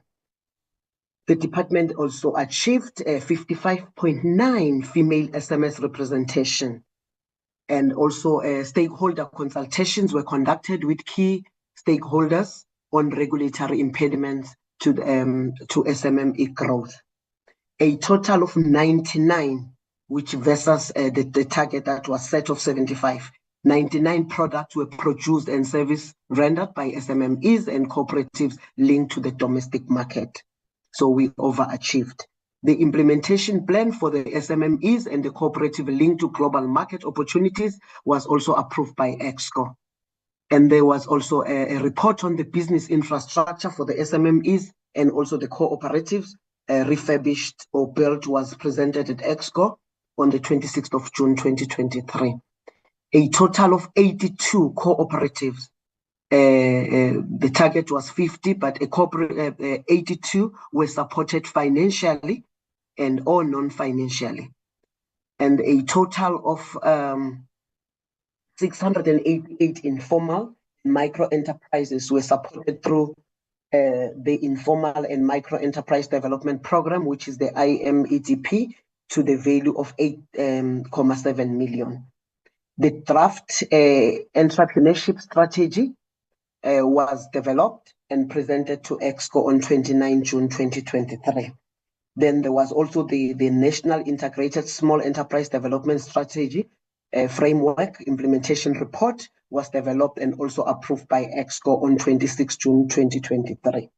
The last one on this slide, the progress report on the implementation plan of the SMMEs and the cooperative funding policy was approved by EXCO on the 29th of June 2023. Again, on the performance highlight, is that the sector-wide M&E monitoring and evaluation, which there was the service level agreement in this regard between the service provider and the department has been signed for the development of an integrated result monitoring and evaluation system for DSPD programs. This is very important because there needs to be an M&E after all our programs that we are implementing to be able to also determine impact. There were 2 desktop research reports on the utilities and construction industries have been produced and approved by EXCO. And again, there was a study on the enterprise development models was conducted, whereby the literature revealed that there are many opportunities that can be explored in the special economic zone, the SEZ, to support and develop small businesses to become sustainable. Because that particular area was identified as one of the areas where we are lacking the issue of sustainability after we have supported. Since the Eastern Cape Rural Development Agency and Petro SA have entered into a memorandum of engagement to explore potential areas of collaboration, the department supports small businesses to explore opportunities of processing and supplying biofuels to Petro SA. The Department of Trade and Industry, the TTIC, in collaboration with the Gauteng Growth and Development Agency, the GGDA in Gauteng and Limpopo Economic Development Agency, we held the awareness workshop on the implementation and operationalization of the African Continental Free Trade Area Agreement. The Department of Small Business, in collaboration with SEDA, conducted a seminar on market access opportunities in green economy value chain as part of the Youth Month celebration on the 14th of June 2023. And in preparation for the upcoming political consultation and the BRICS Summit, which has already happened, the department participated at the 2 engagements, the North Africa and the Central Africa bilateral. That was also done to make sure that we want to position the department and the country. The department, in collaboration with the EU, funded ecosystem development for small enterprises, which in short we call it the EDSE program. We formulated a platform for international Cooperation Partners Forum, the ICPs, working on the SMM in place. And this is just for also assisting with the issue of the exposure. But again, we do have, as much as I've highlighted all the where we are doing well, there are areas that need a special attention where we are underachieving. And these areas are on the issue of the vacancy rate. But again, what are the reasons? And also I will also pay attention on the corrective measures. That with the vacancy rate, we are vigorously in the process of filling all the vacancies in line with the recruitment plan that we have. And again, like I've said, we have recruited, we have got 2 DDGs that are joining us. The other one is already here. The other one, HR is just finalizing some processes, but we also have appointed, we have got somebody in supply chain that has joined us, Mr. Chabalala.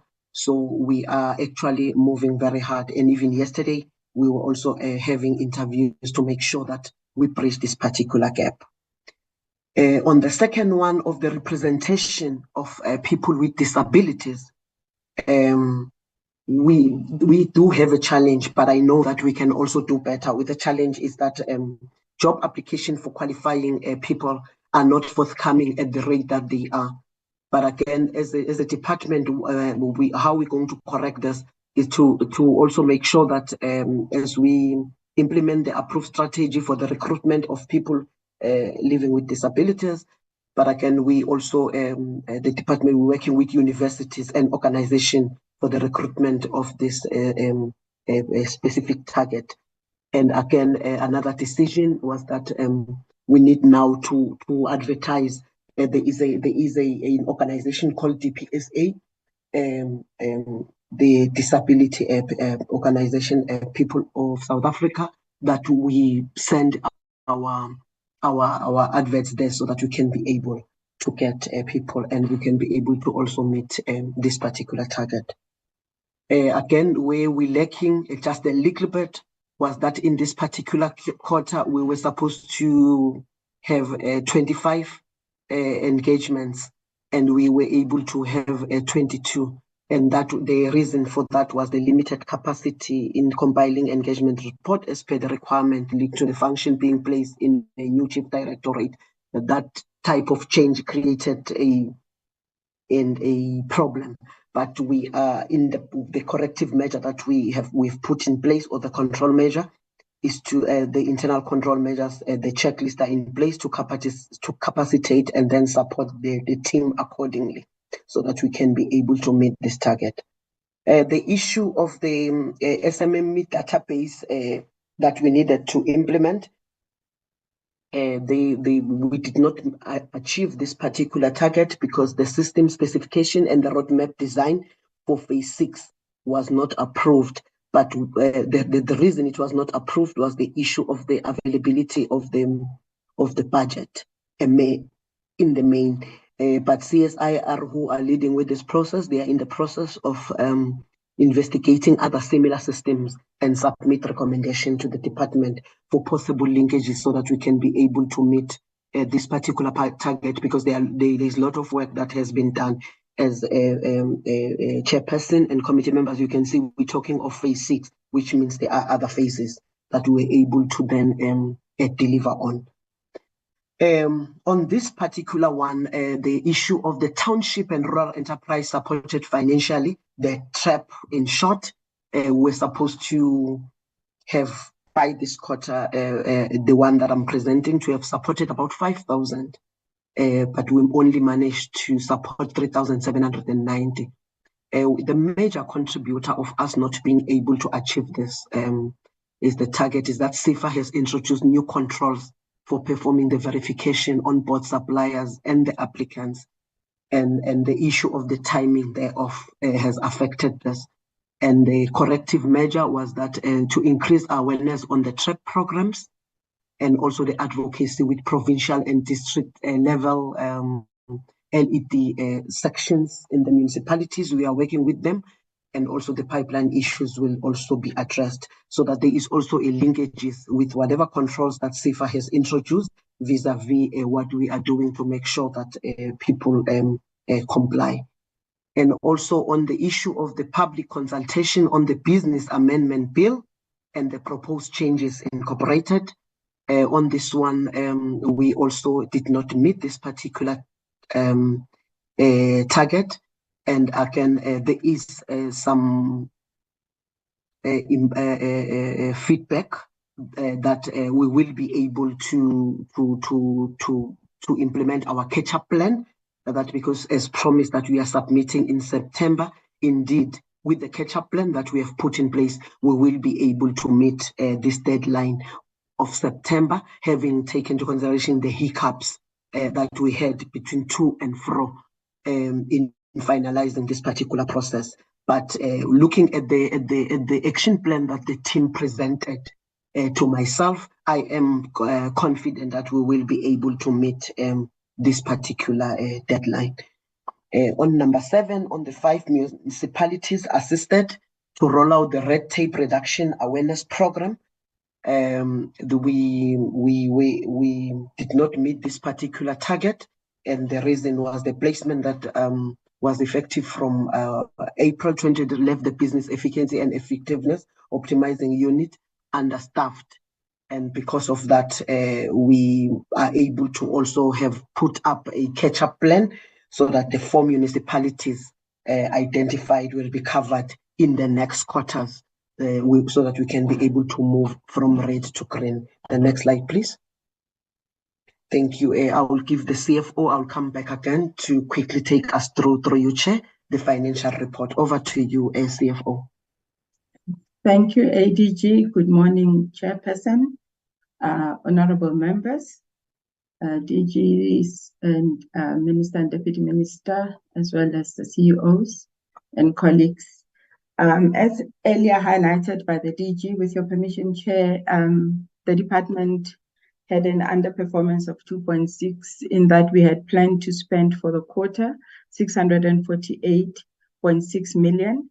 We were against that projection, we could only spend 631.8 million, resulting in a variance of 16,791 or 16.8 million. In terms of the performance per economic classification, compensation of employees, we had planned to spend 43.3 million. We spent 41 million, resulting in an underperformance of 2.2 million, which basically indicates that we've spent 94.5% of the cash flow that we planned on compensation for the quarter.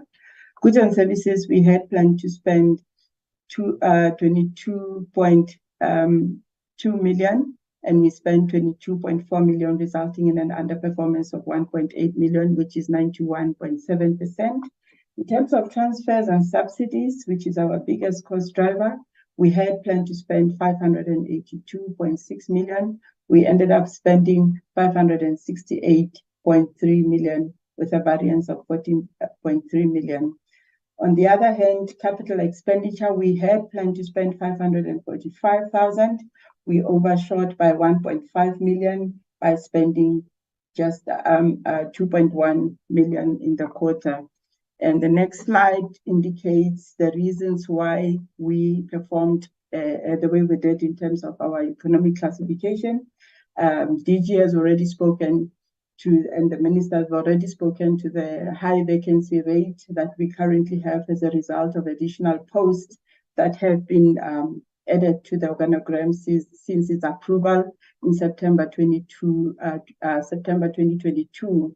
So we have that 2.2 resulting in a variance of 5.1. However, the vacancy rate is sitting at a very uncomfortable percentage of just under 32%. In terms of goods and services, as indicated earlier, we underperformed by 1.8 million, which is 82%. And the reason for that is that we had planned to spend on the Microsoft software license renewal. We received the invoice in the last week of June, and we were only able to process the transaction in this quarter that we are reporting in. In terms in quarter 2, in terms of transfer payments, as indicated, we had a 14.3 million underperformance as a result of the delays in processing the Cooperatives Development Support Program by 11 million. What had happened here is that we have taken a decision to have SEDA implement the Cooperatives Development Support Program, whereas the budget was allocated to CIFA. So we had to request and get approval from National Treasury through environment request. But the delay was that it was budget vote presentations, and we needed to have the President assent to the Appropriation Act before we could transfer the money to SEDA. The approval has since been granted in this quarter.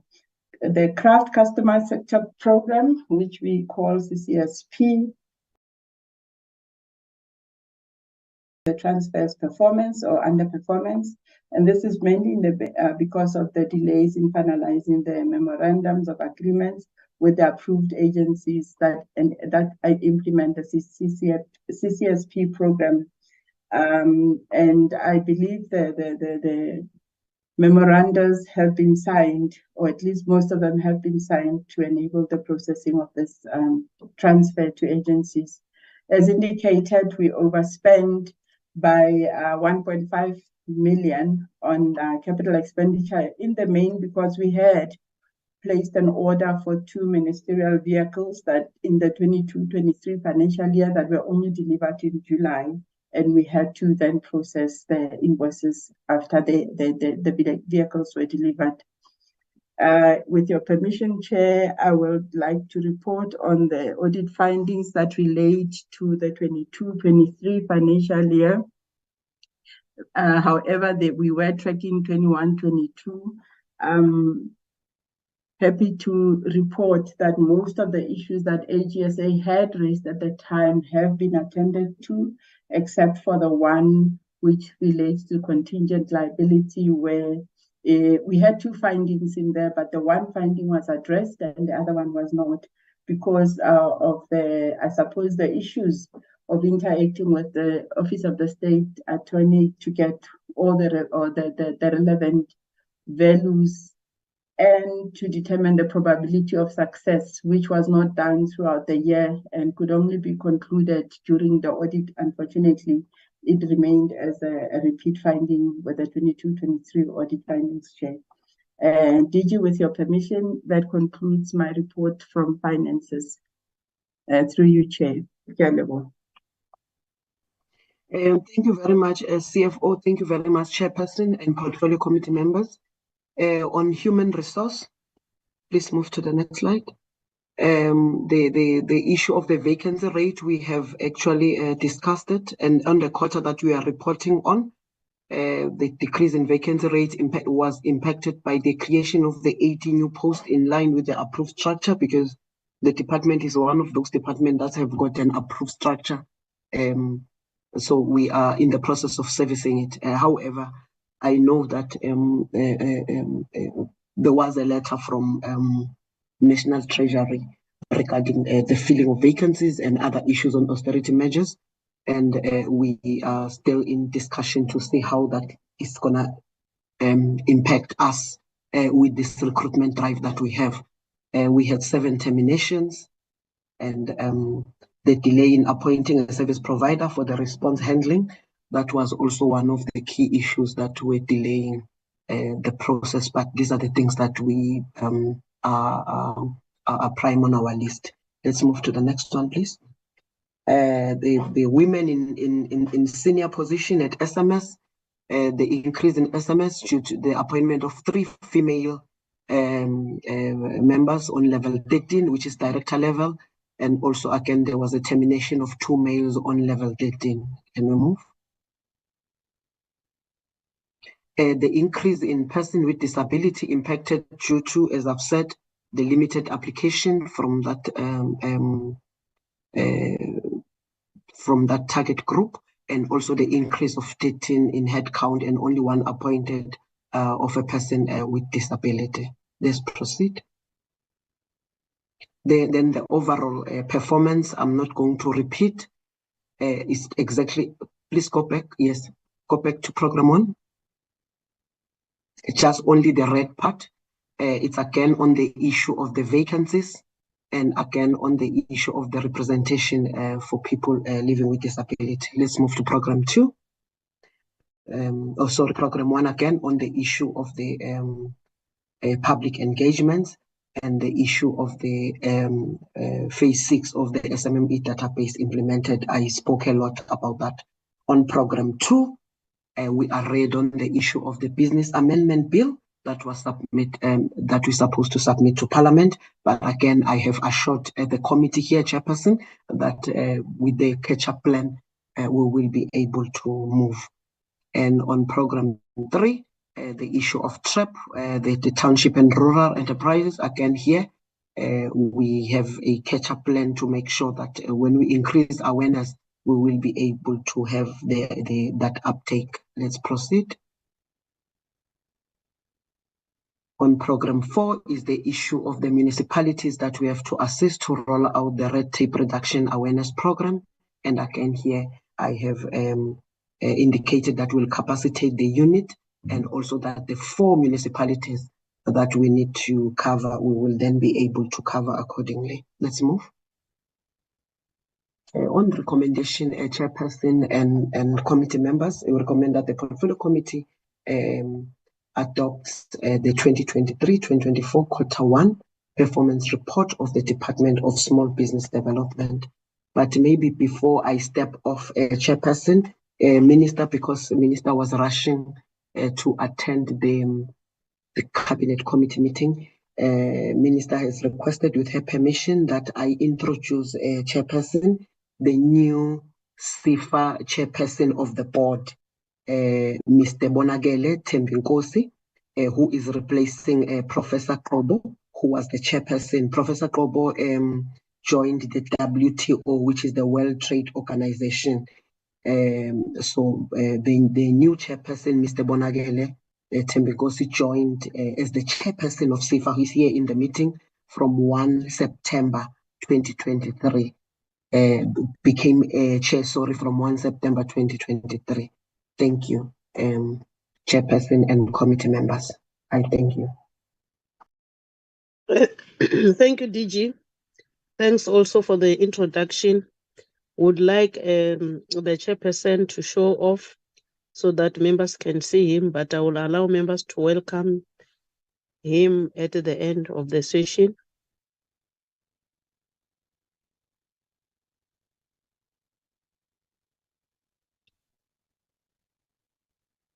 Is he battling to show his face? There he is. He is on the screen. I can't see you myself. I don't. Okay, can see you. You're welcome, sir. Thank you. Thank you. Can close the video. Honorable members, here we are. Here we have got the 3 presentations. Thank you, Honorable Minister in absentia and the DM together with your team DG for the well-detailed report with its successes and the failures, and also with some interventions which you are promising us that you will try to close during the next 2 coming quarters.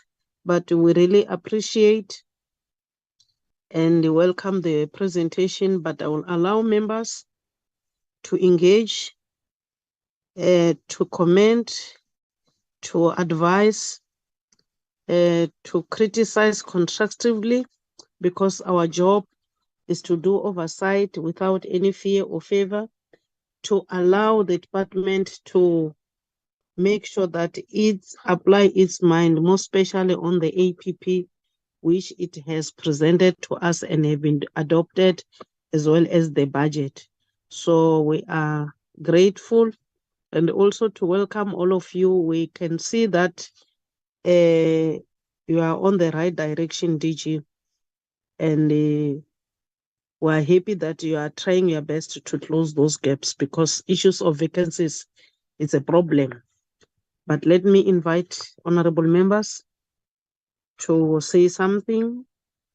We had 3 presentations, SEDA, SIFA, as well as the department. Honorable members, you will indicate which questions is directed to which sector. King, you will assist me by identifying hands in this regard so that I can jot them down.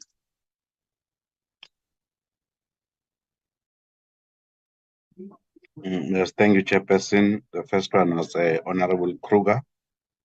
And then the second one, it's Honorable April. So those are the 2 so far, Chair. Or the third one is Honorable Lubengo.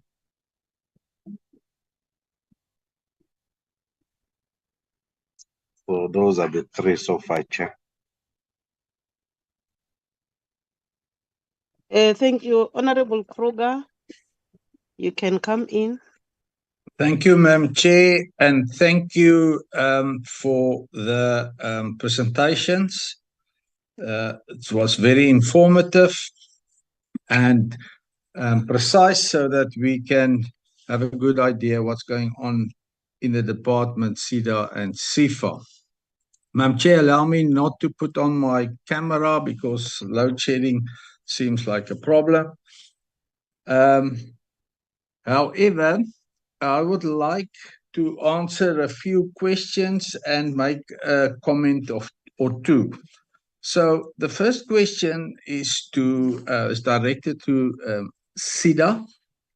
In one of the first slides, they mention the entrepreneurship awareness program, where they have 7,771 successes with the entrepreneurship awareness program. So I just want to find out, how do they measure the success of this program? Because, you know, we can put a lot of people in one hall, talk about entrepreneurship, and at the end of the day, one successful SMME business owner walk out of that seminar or intervention. So I just want to know how they measure the success rate of this awareness program. And then also, Madam Chair, to SEDA, if they can just give us an indication on how many business plans of potential SMMEs was generated by them, but also those that was generated by them, how many of that business plan was successful financed by SIFA, and if they can give us more or less an amount of that, because I think that is the crux of the problems of SMMEs is business plan and getting finance on the financial plan in the business plan. And then a question that I need to know why SEDA is reporting on SMMEs and cooperatives if only 2% of their work was done in the cooperative sector. I mean, 2% is ridiculous small. So, but they keep on saying SMMEs and cooperatives. You know, Madam Chair, we talked many times about this. Our cooperatives are hungry out there, especially in our rural areas, and we need to do much more work in the cooperative field, especially in rural areas. Rural areas don't see SEDA. There's no real footprint there. They sit cozy in their offices in the big cities or big towns, but the small dorpies are suffering, and especially those that have those entrepreneurs that have a sort of a cooperative business ideas. They really need SEDA's assistance. Madam Chair, and then CFA, I don't want to say too much about CFA. We all know the problems. But, Madam Chair, I want to make a proposal. Nowadays, I receive a lot of phone calls from small business owners and entrepreneurs that actually accusing CFA of bullying them. So, and Madam Chair, you know how I feel about bullying small business. So my proposal is that we invite a few of these entrepreneurs so that they can put their case in front of the committee and listen to their stories. Some of the stories I myself can't believe, and then let CFA explain to them. But that is a proposal, Madam Chair, which we can decide on. Then the department, I think the overall achievement of 68%, not acceptable. Small businesses and cooperatives need their assistance. And I understand it's a new broom, and we would like to see this new broom cleaning it up, and next time we would like to see 100% achievement. All three entities that report today, payment rates was either 100% or close to 100%. I'm talking about the 30-day payment to small businesses, and I want to congratulate them and say thank you, and I'm sure the small business community out there is also thanking them. However, Madam Chair, the rest of the government payment rates are atrocious, to say the least. I asked some questions to most of or to all the departments, and the information we get back, it's unbelievable.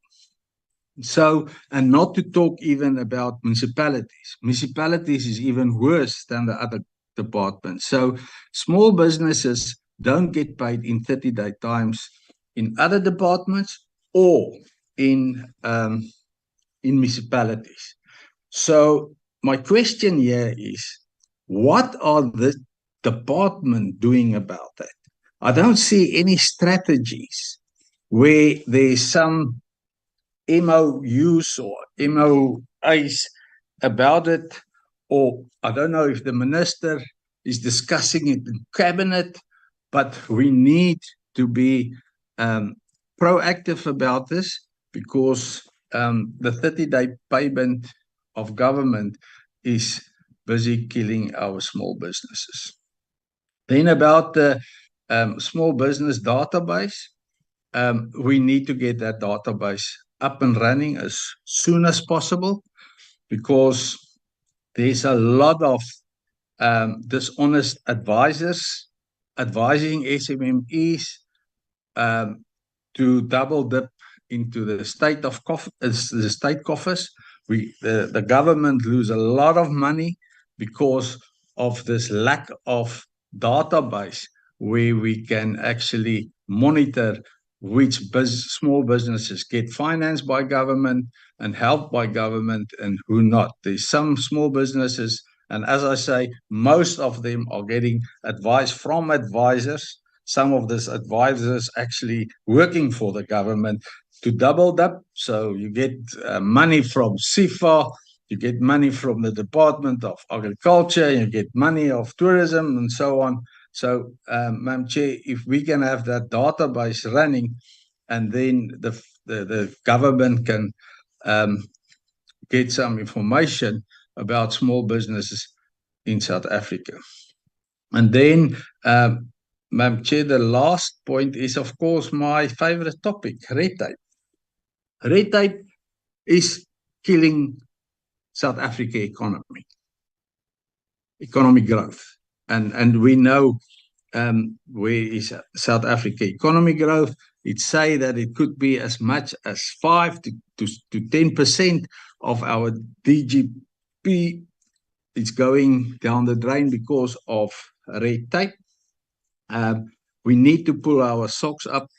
There is not a strategy at the moment in government that are successful in red tape reforms.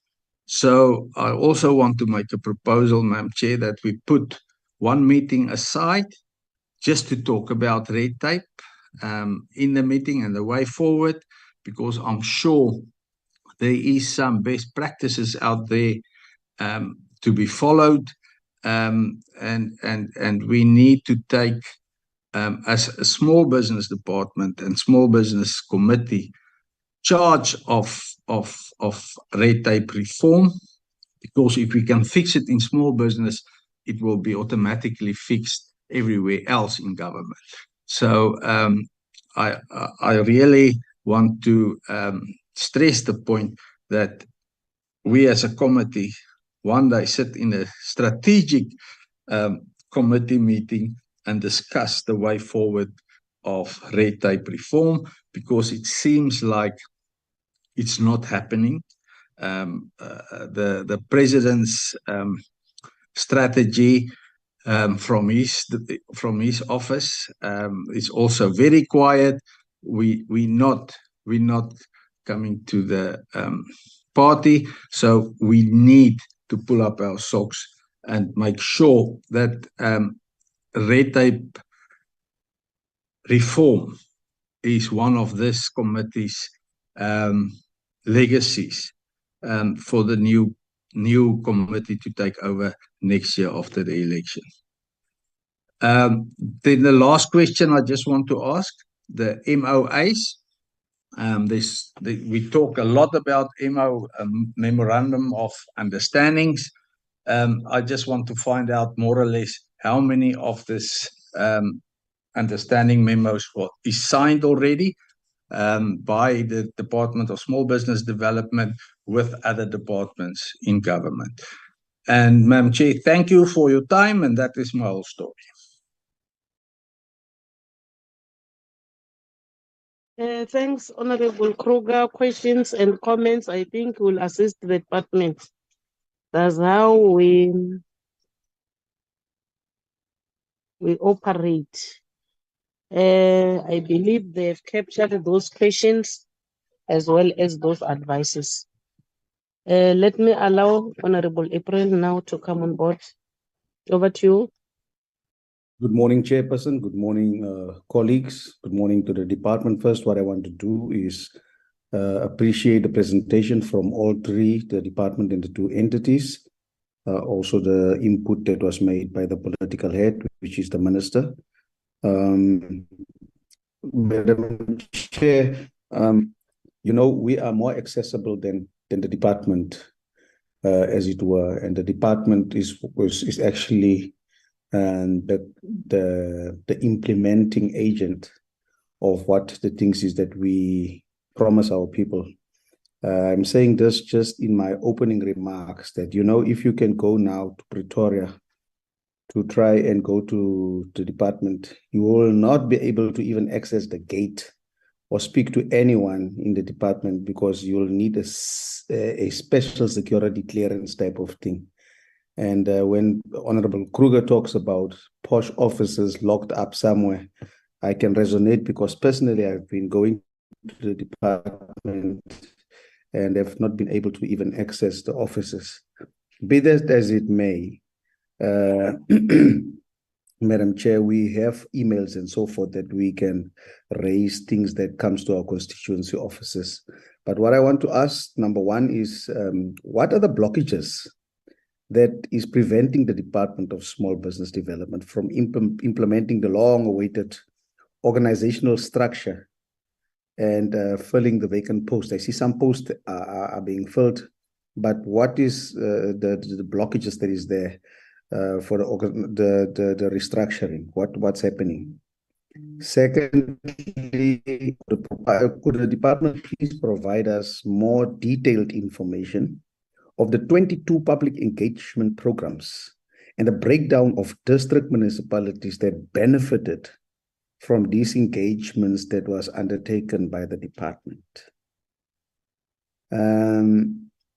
C, in terms of value for money, what were the outcomes of these engagements?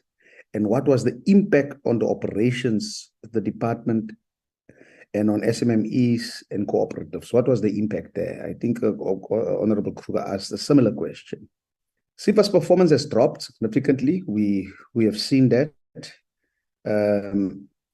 on developmental impact target. So what is the department exercising oversight on the entity? What is the root cause of the poor SEFA poor performance, especially the 5% achievement on disbursements to business owned by people with disabilities and the 16% on the loan approvals? And then lastly, I want to know what measures is the department taking to help SEFA improve on its performance, because we need a smooth, seamless working system if we are going to deliver. And let me, while I have the mic, also then thank or welcome all of those who have just joined the department. But I know that with the recruitment process, they chose the best of the best. So we're expecting you to hit the ground running. We can't let our people down. So I welcome all of you.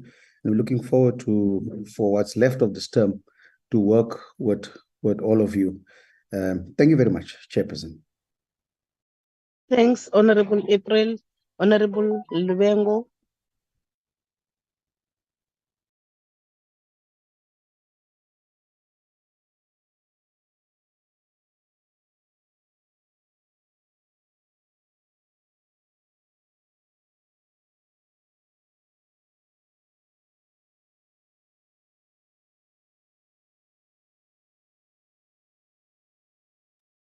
Yeah, I think Honorable Lubengo has been kicked up by the network. Chair. Yes, I can hear you. Who's next on the list? So it's Honorable Matulelo. Okay, Honorable Matulelo, over to you, baby.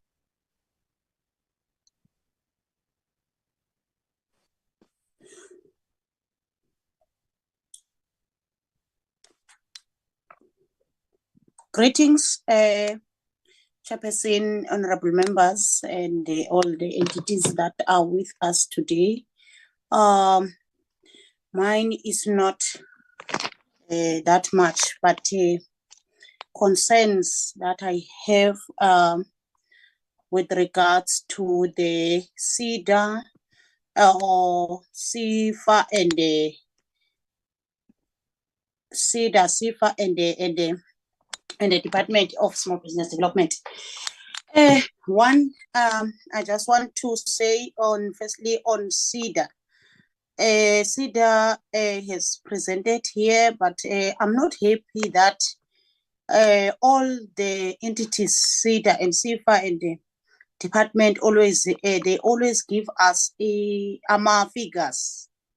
I'm not happy with the figures. As we been preaching this thing of saying we need a detailed, at least a breakdown, a report where we are going to get a sense of what we are always raising here that is being addressed. For example, Chairperson, we've been crying on townships and rural areas in terms of small businesses to being assisted. As we stand today, we just want to say that SEDA on its own is not visible and more especially in rural Eastern Cape and KwaZulu-Natal in part.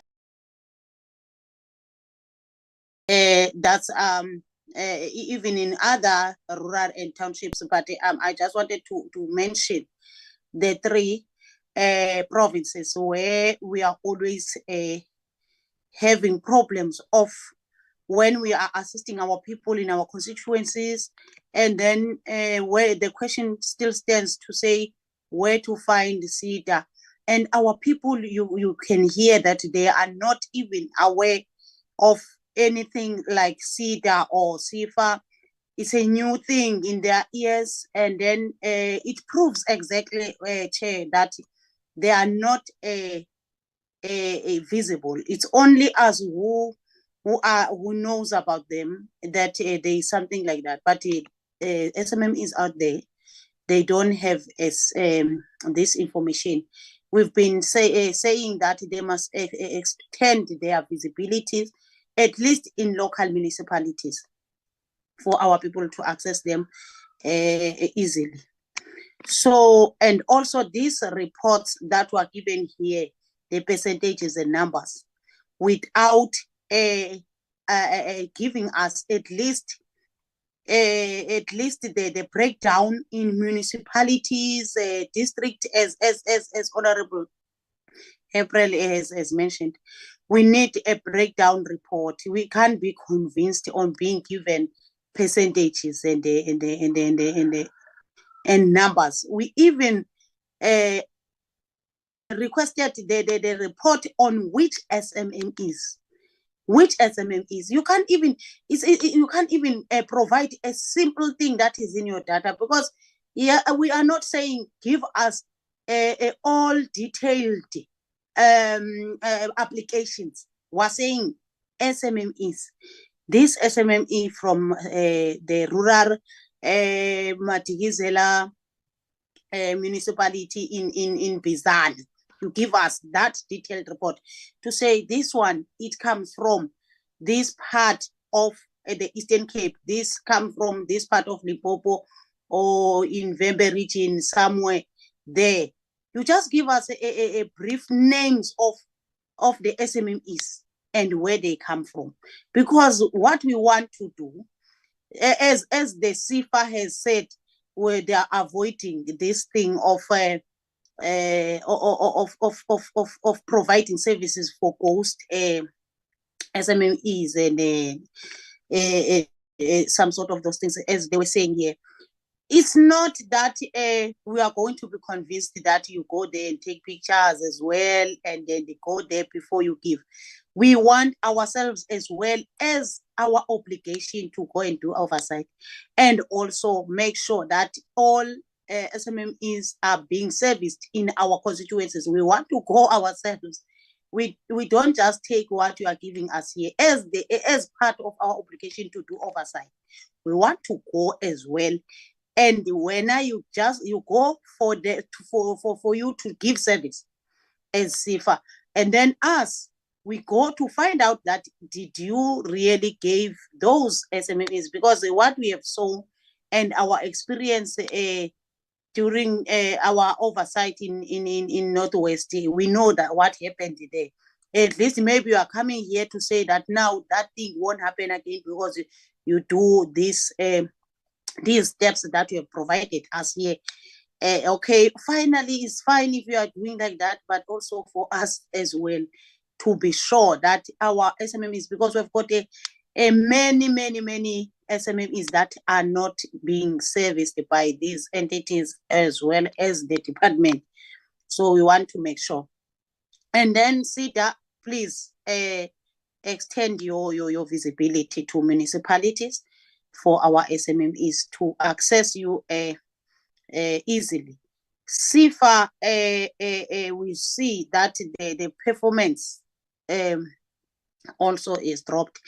We know that we've been saying this, we've been raising this issue of the CIFA that is not doing right.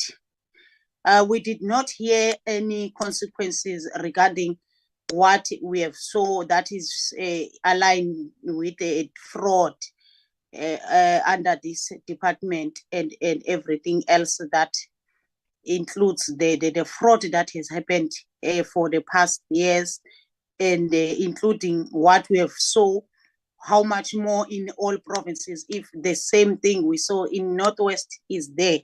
So the report, yes, we see the report, but also we're not convinced that you are giving us the figures as well.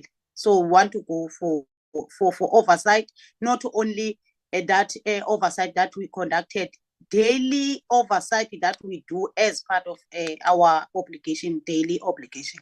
We want to do that. So can you please provide us with a detailed breakdown of what you have just presented here to say, so that we have to know where is the SMME based is based, where the monies that were budgets that were passing every time in Parliament, where are they going? Is it a true reflection of what you are giving us as a report, or what?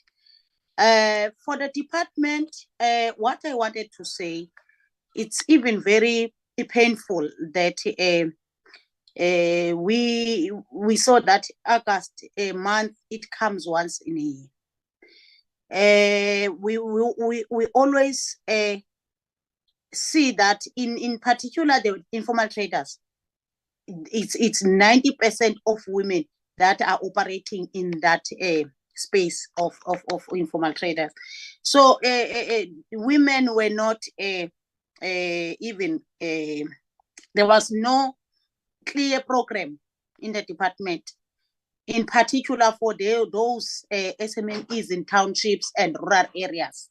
There was no clear program on women to develop them, or to use that month as an opportunity to develop our women there out there, and to change their situations.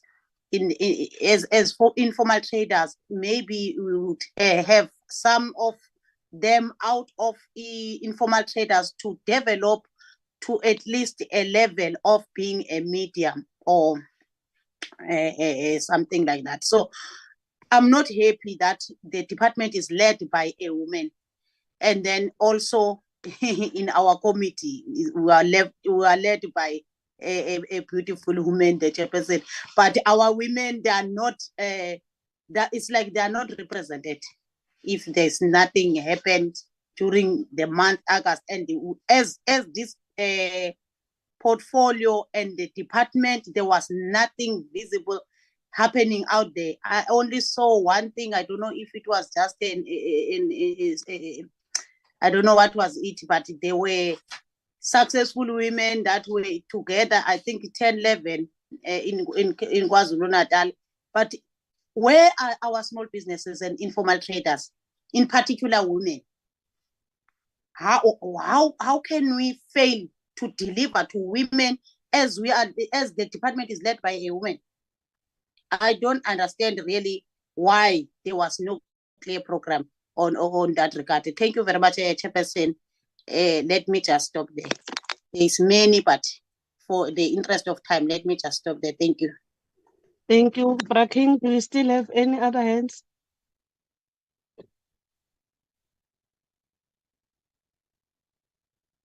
No, Chair. Rachi, my hand is up.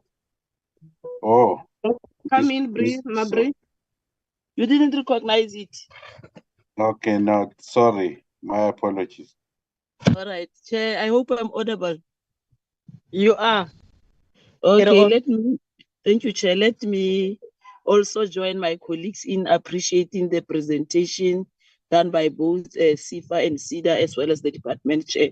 But however, one has noted the challenges and the achievements and the plan for the department and the two entities. I will go straight to the question that I want to raise, Chair. My first question will go to the department and SEFA. My first question is, could the department and SEFA please elaborate on how the new control works and how they lead to underperformance on the township and rural enterprise target? I've also noticed that out of the 81 cooperatives supported, if we can get the clear indication as to how many received the financial support in terms of the 81 cooperatives, and what was the value of the financial support that they received. My other question, Chair, I also note the issue on the red tapes, which gives us a sleepless nights as the members of this portfolio committee. But I've learned through the presentation that eThekwini Metropolitan was assisted to roll out the red tape reduction awareness programs against the target of 5. I want to understand which municipalities were affected. Could the department provide the committee with the progress on this target? And how effective is the red tape reduction awareness program? Is it achieving its intended goals? Can the department please elaborate? Does it has the impact assessment? And is the conduction have been done in the municipality where the program was rolled out? If so, what are the results? Are we achieving, or we are still experiencing some challenges, Chairperson? But I think it's all the question that I wanted to raise, Chairperson. There is one that I wanted to speak on in terms of the bill, Chairperson, but I hope it was captured by one of the members, Chairperson, where we wanted to check the progress and the legal opinion of the department, because I hope that we also have the legal reps in our department that can clarify us or give us guidance, so that when our issues are presented at Parliament, we are on the same par, we are on the law side. Thank you, Chair. That is my submission. Thanks, Honorable Hlomelang. Any other hand?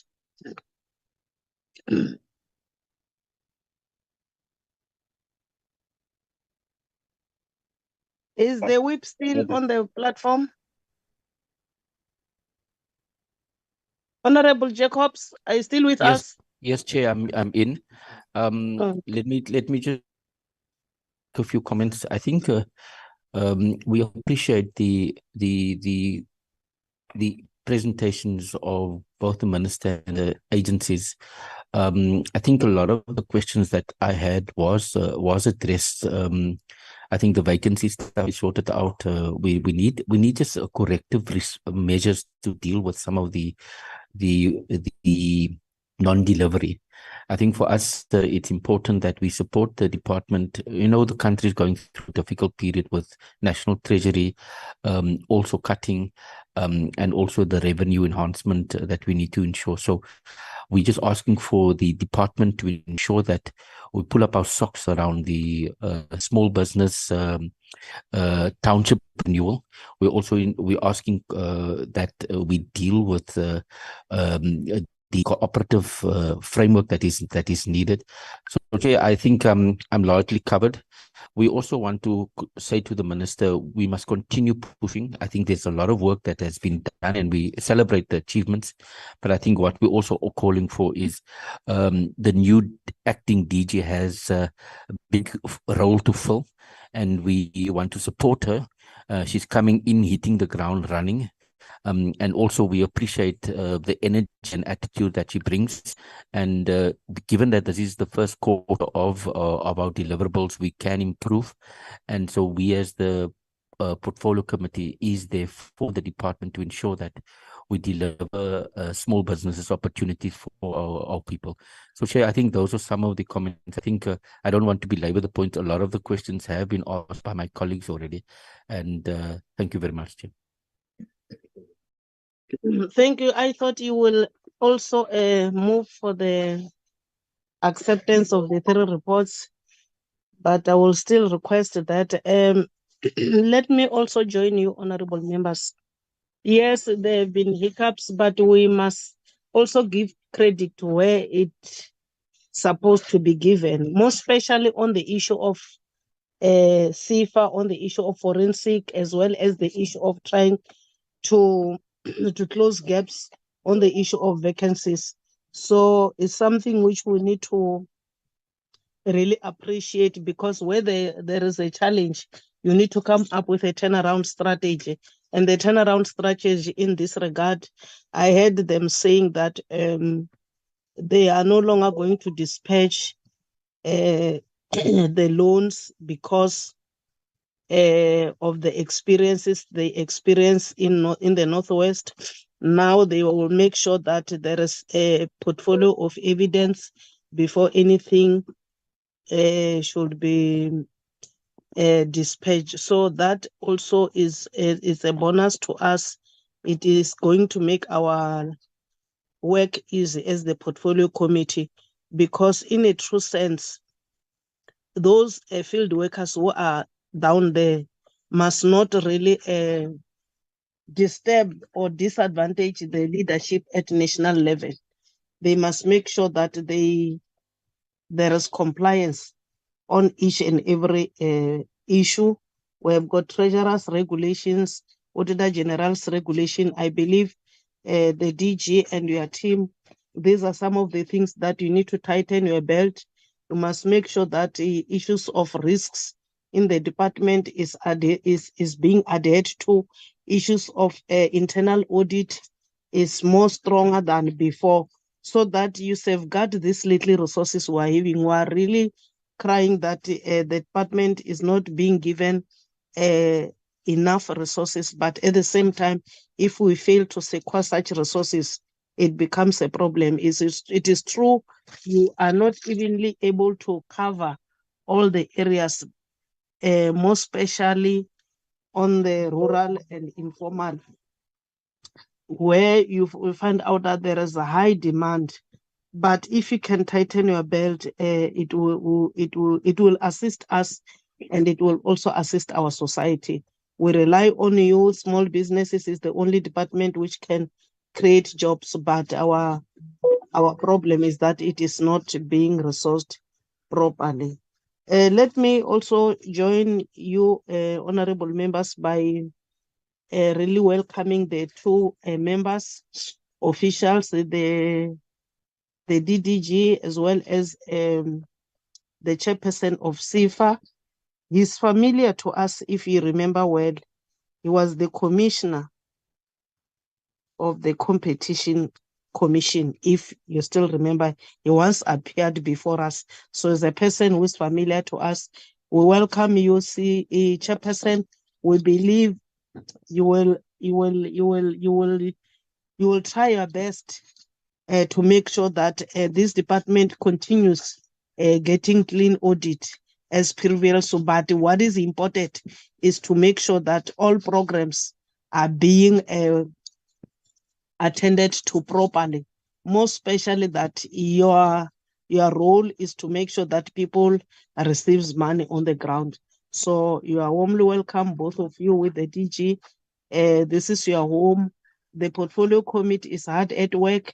We were working harmoniously, hand in glove with the previous chairpersons.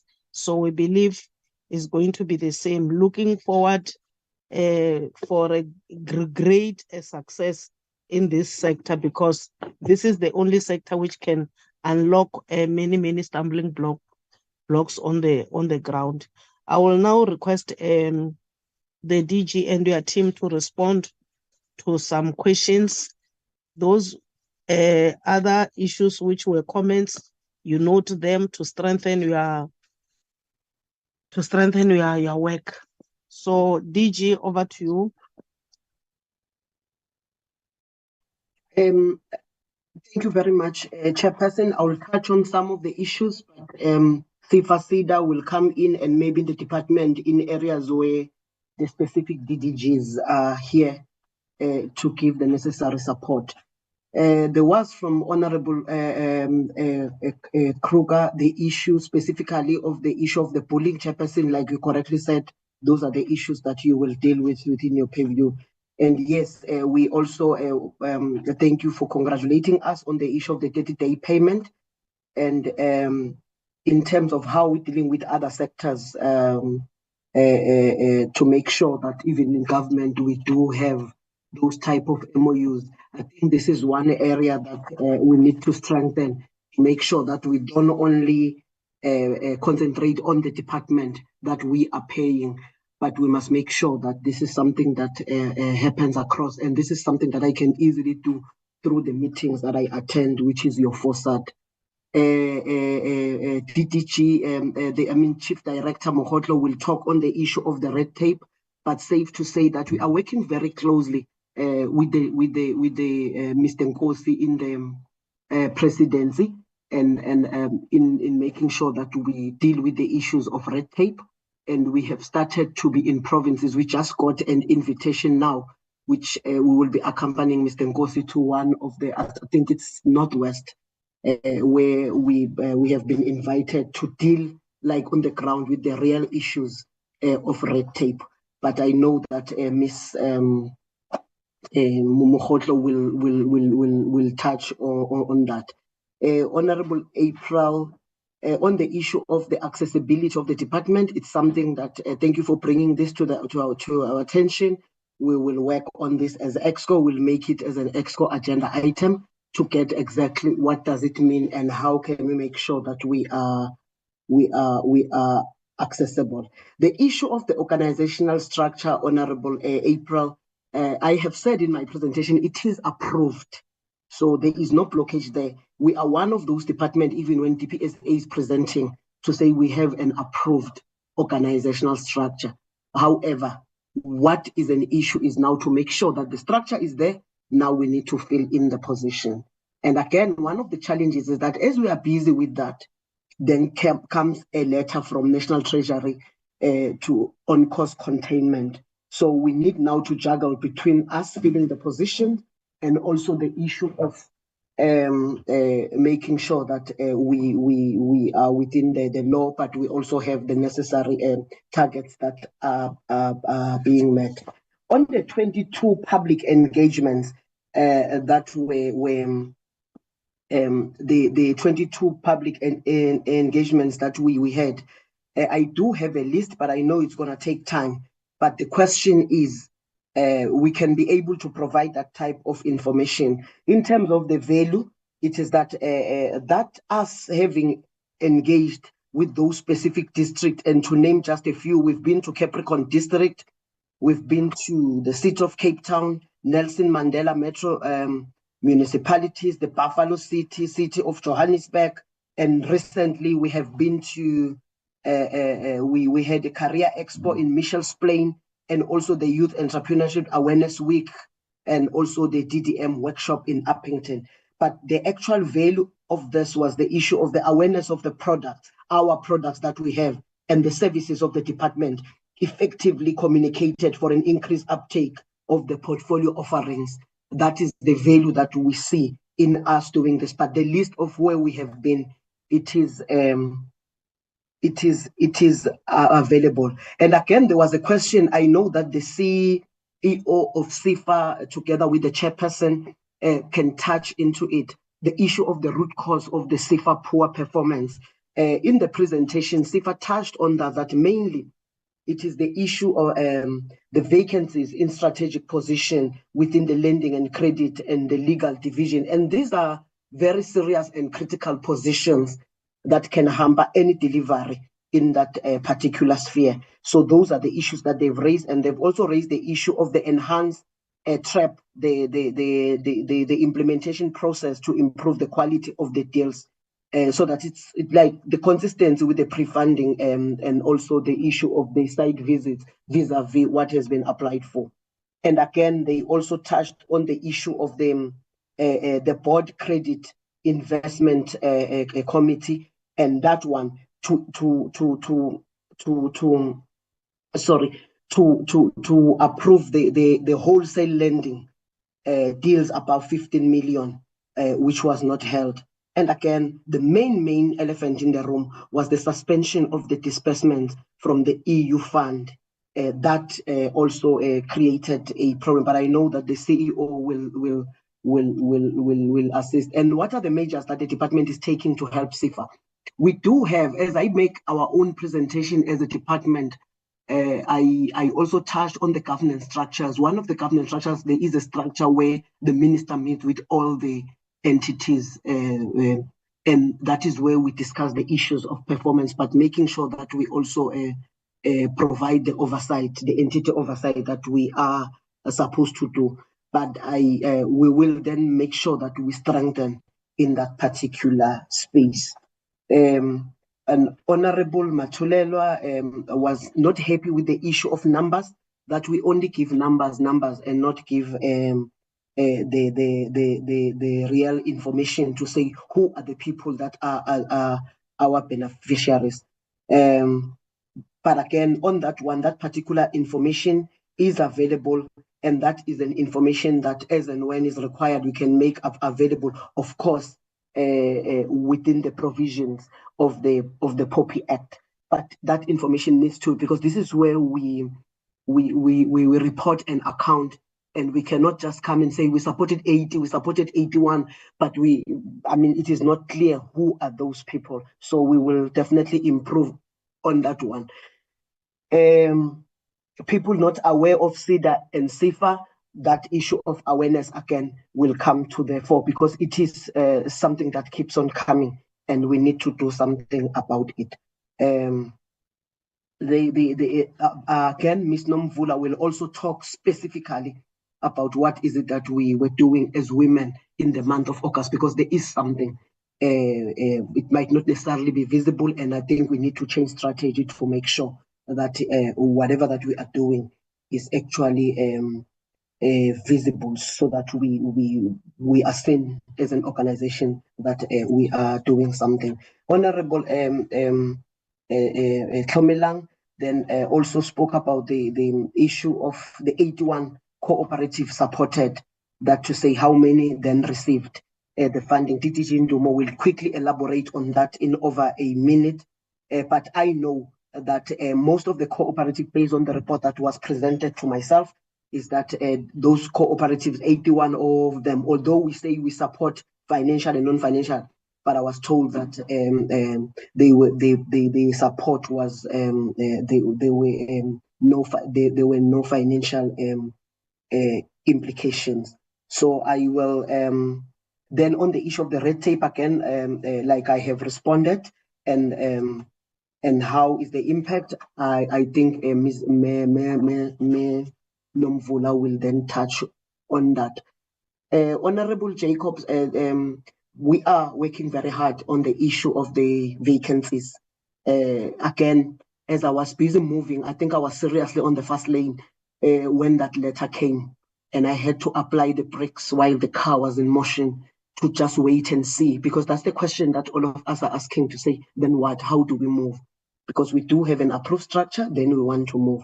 But again, I am comforted by the fact that at the last FOSAT meeting, the DG of DPSA presented something regarding this, and which is something that will, of course, once crystallized, will be in the public domain, which will look in the issue of filling of vacant positions, which are critical. And I think that will then assist us once they have told us exactly what is it that needs to be done.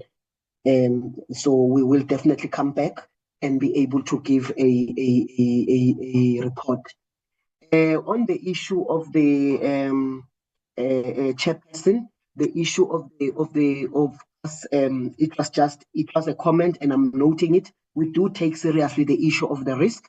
We do have these committees, and we are strengthening those, and the issue of our internal audit, because those are the first people that show us if there is a red light before we even get to AGSA. So we are working very closely with them to make sure that issues are finalized.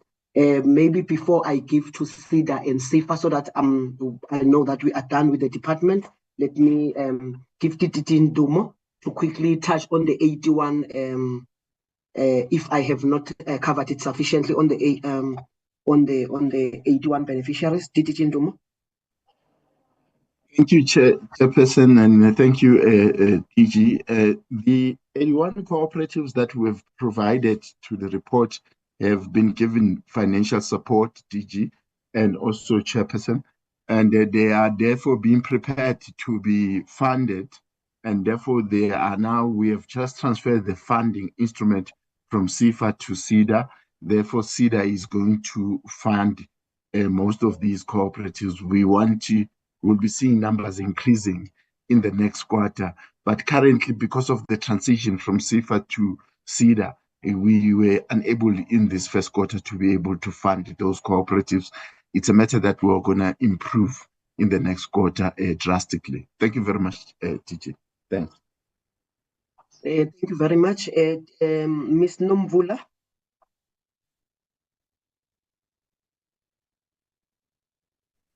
Thank you very much, Acting TG. And thanks so much to the chairperson of the Portfolio Committee and the honorable members.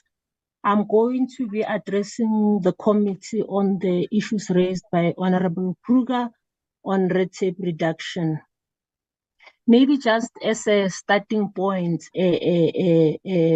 chairperson, one would say the issue of the red tape reduction is a process that has been with the department as way back as, even before 2019.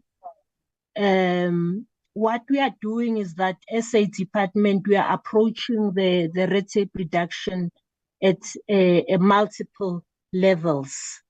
We have initiated a process of awareness workshops.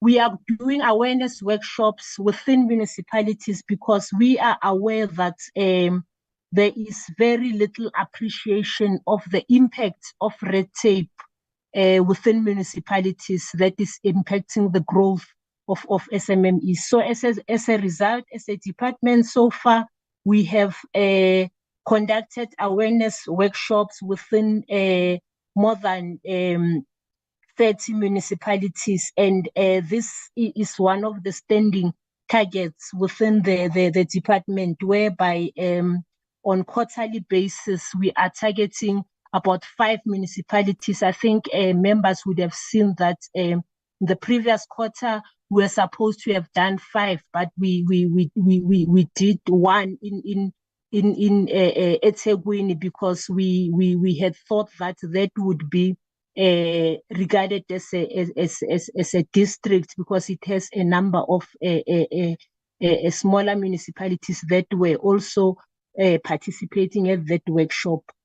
This month, this quarter, we will be conducting one in Mpumalanga, whereby a number of municipalities will be involved because that will be handled at the district level. That is the one layer. We are also putting together a dashboard which will be used to support municipalities to track and to monitor the red tape issues within their locality. That process is still ongoing. So far, we are piloting it within one of the municipalities in KZN, and perhaps members would ask, why are we looking at KZN? We are looking at KZN municipalities because those are the municipalities which have raised their hand to say we can work with them on this process of piloting red tape reduction processes. We are also rolling out the pilot administrative simplification program. This is a program which we have put together that has about 7 indicators which are informing the red tape reduction within a municipality. So far, colleagues, members, we have been rolling out this program and hoping that it will actually yield a fully fledged program which shall be rolled out across the country. And we have implemented this pilot in Northwest, in Mpumalanga, and in KZN. We are also conducting a study. We are also conducting a study on red tape, the regulatory impact on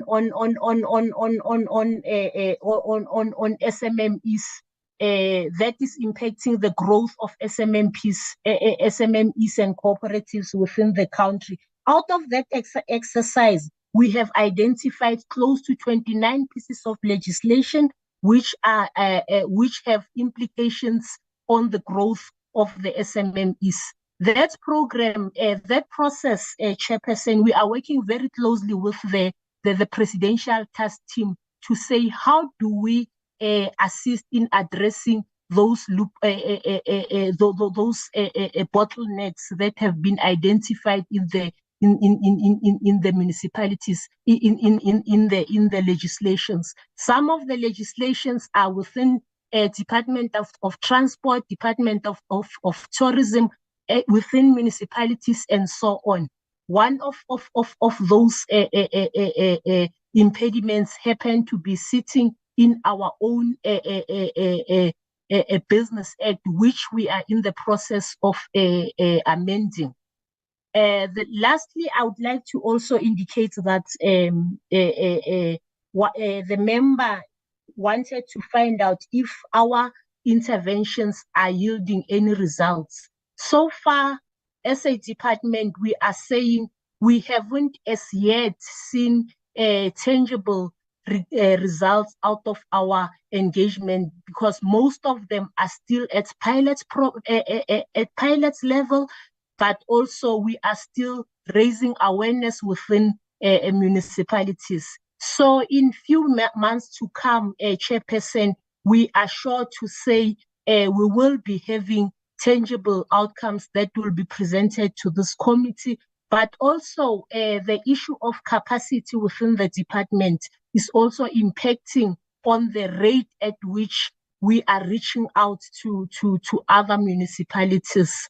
So with the implementation of the new structure, we are sure to have a sufficient capacity within the department, but we are also leveraging on the initiatives by the Presidential Red Tape Reduction Task Team, which is going into the provinces to institutionalize red tape within the Premier's offices. Thank you. Thank you very much, Chairperson. Thank you, Menom Vula. DDG Mohoto in less than a minute on the MOAs. Then I will invite Sita and Sida. Thank you very much, DG, and thank you very much, and members. I hope I'm audible. Just a quick on the MOUs. Of course, we are basically signing some of the MOUs with the strategic like-minded departments that are developing or are implementing some of the programs that we not necessarily are in our purview, but at the same time, they provide some of the inputs in terms of the work that we do. If one may cite just two of the departments, for instance, Department of Science and Technology, we are working with them, for instance, on the development of this portal that we talked about earlier, given the fact that we want to actually tap into the technological aspects in terms of the work that DSI is doing. And they're also working on the programs that they call decadal plans, and trying to push some of the technological programs that they have in partnership with them. The second one, for instance, if one may mention, the Department of Forestry, Fisheries, Forestry, and Environment, Environmental Affairs. We have, you may imagine that they have quite a number of opportunities for small enterprises, especially within the environmental space, and we are working with them. We have MOU with them that way we can actually tap into various opportunities, and then that can actually be achieved by small enterprises in terms of the programs that we do. However, we cannot talk about the number because this is a target that is actually a moving target, because we're signing these MOUs every time when we actually have an opportunity to engage with the specific departments, and therefore they are not necessarily also the departments. These include also multilateral organizations and some of the agencies where we can be able to see opportunities arising for our that can augment the work that we do as DSPD. Thanks, DG. Thanks, Chair. Thank you very much, DDG. Sida, quickly touch on the issue of the Entrepreneurs Awareness Program, the 771 successes, but more specifically, please touch on the issue of those business plans that were not, whether they were financed or not financed by SIFA, and any other issue that you might have picked up that is SIDA related. Over to you, CEO SIDA, Mr. Bata. Thanks, ATG, through you, Chair. Let me try to cover this quickly. Yes, we do the awareness in terms of how do we know that businesses or that the program is impactful, is through ensuring or is through realizing that SMMEs are able to implement what we teach them through these sessions. That includes compliance with issues like tax and other statutory requirements, and some of them will come there without businesses, and we're able to assist them to register and start their businesses. And also we see in terms of the improved uptake on both SEDA and CIFA products that we also talk about when we are doing this. And also we do follow up because we do get the contacts of these individuals of SMMEs. On the issue of business plans, yes, we do prepare those. What I wanted to just highlight is that we have, for example, between the last quarter of last financial year and the first quarter, referred about 49 co-ops to CIFA, and 12 of those are in the disbursement stage using the program that CIFA has. That was before the funds have are moved to SEDA. So that has been done and referred to CIFA, and CIFA is processing. And as I said, 12 of those are in the disbursement stage. We also have other clients that we are referring between CIFA and other stakeholders, where we're able to refer about 14 clients, and we're able to raise 11.3 million for those clients. We also recently, a week or two, submitted the list of people living with disabilities of businesses, and CIFA is looking at that list, and also they will come back to us and say, where do we need to strengthen, and what is it that we need to do to strengthen their business cases, so that then these are funded. So that is work that we are able to do together. We also have completed what we had promised in terms of the training of our BAs on CIFA product, and training of CIFA analysts on SEDA's products and how that works. We finished that work, so we should be seeing then a seamless work between the two entities. So that has been completed. On the issue of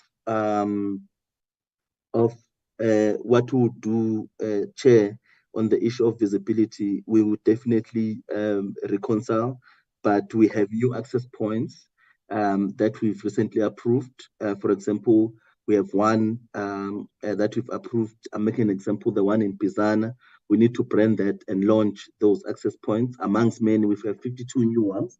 We still need to do another at the plus of 28. Then once all are done, then we'll be able to brand those and launch them, so that then can be clear where and be visible where these are. In some of the rural areas, I know that, for example, Mpumalanga is leading in terms of the number, but we'll provide that in the report of the second quarter in terms of the access points and where they are. I know that Mpumalanga is leading in terms of what we are doing, but as I said, these are new. We need to and launch, so that then advertise in the community, so that communities and SMMEs are aware of these access points. Obviously, we have a challenge of limited funding to run these, but we are doing our best to make sure that these they take place, because we understand the issues of visibility and how the community takes them serious, and how we also take these serious. We do have some co-locations. We just need to check. For example, we're struggling with some co-locations within the municipalities, mainly because of the skill set of the LED officers, but we are working with them to make sure that we improve their skill set, so then these co-locations can work and they give us the desired results. For example, even in Matadia, we have to make sure that that one that is also works, amongst others that we have within the country. So if we can improve the full set of LEDs, then we'll be able to help our SMMEs to get the assistance.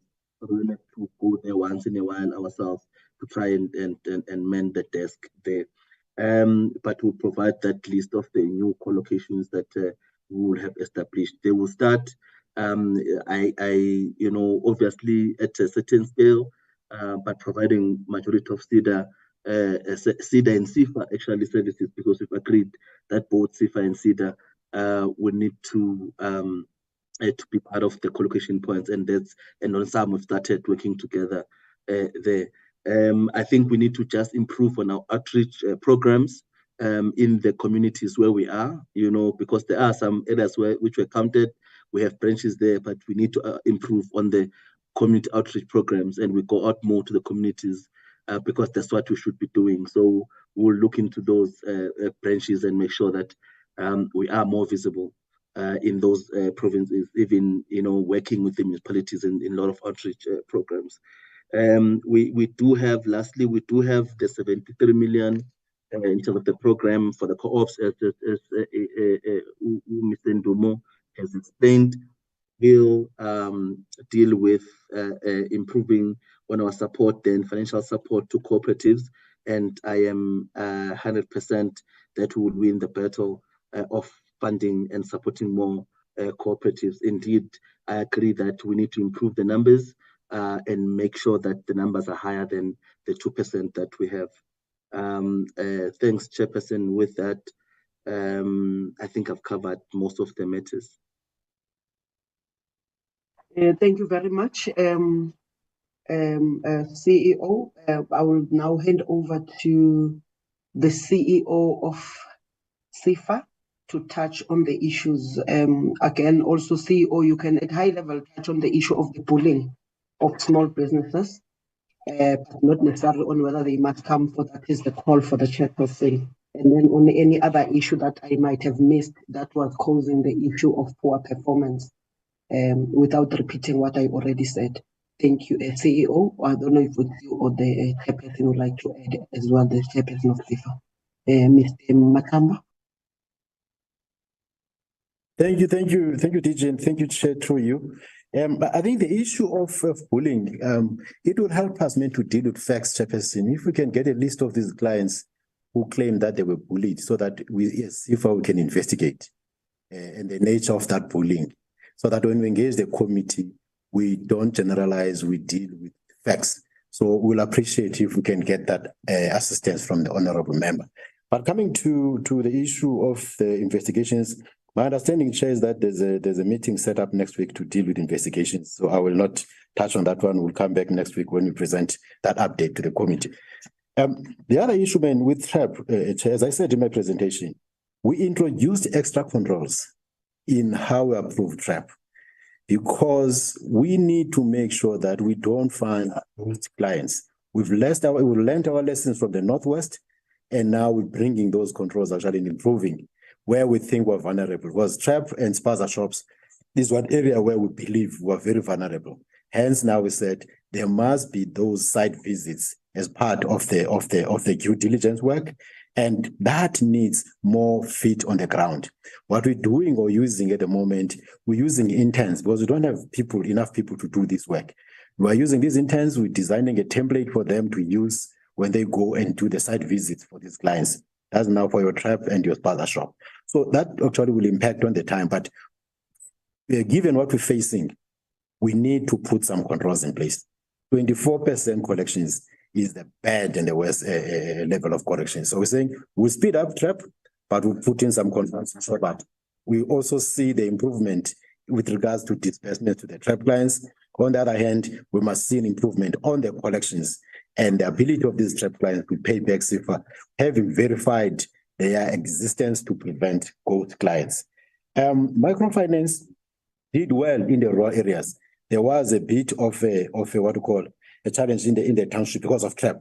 Because remember, microfinance works well in the rural areas and TRAP works better in the township space. So we didn't struggle with the rural and microfinance disbursements. It was township, which is mainly driven by your TRAP.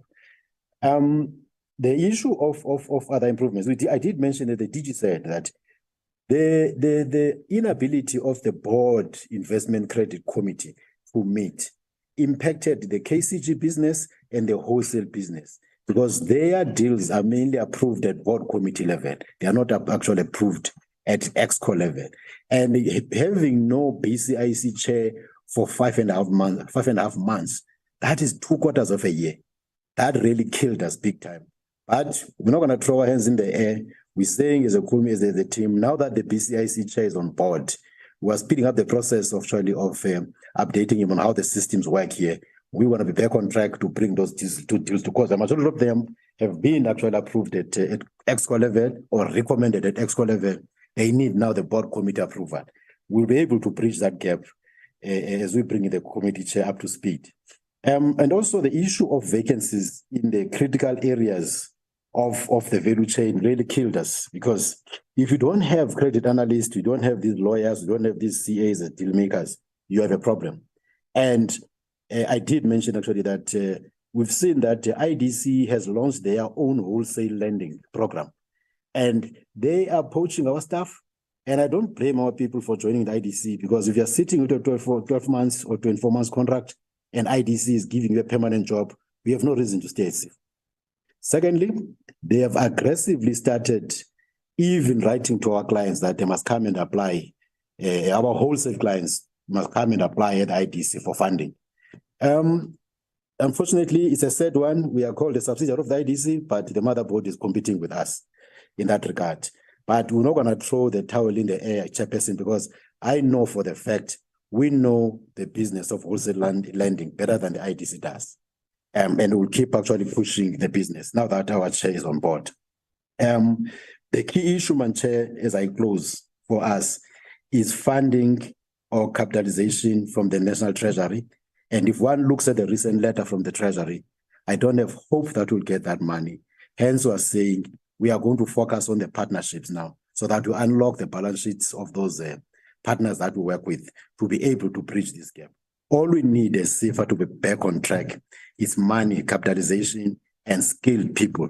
And these are not your generic skills, Chair, that you just find in the streets.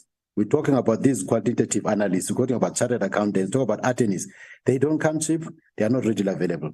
But we will keep actually pushing. And once we get those resolved, the money, the people who are skilled, who are good to go. Thank you, Chair.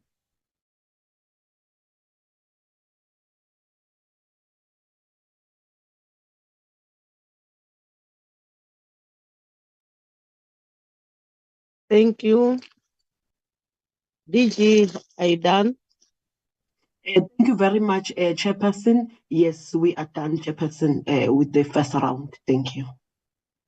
Thank you. Honorable members, here are the responses.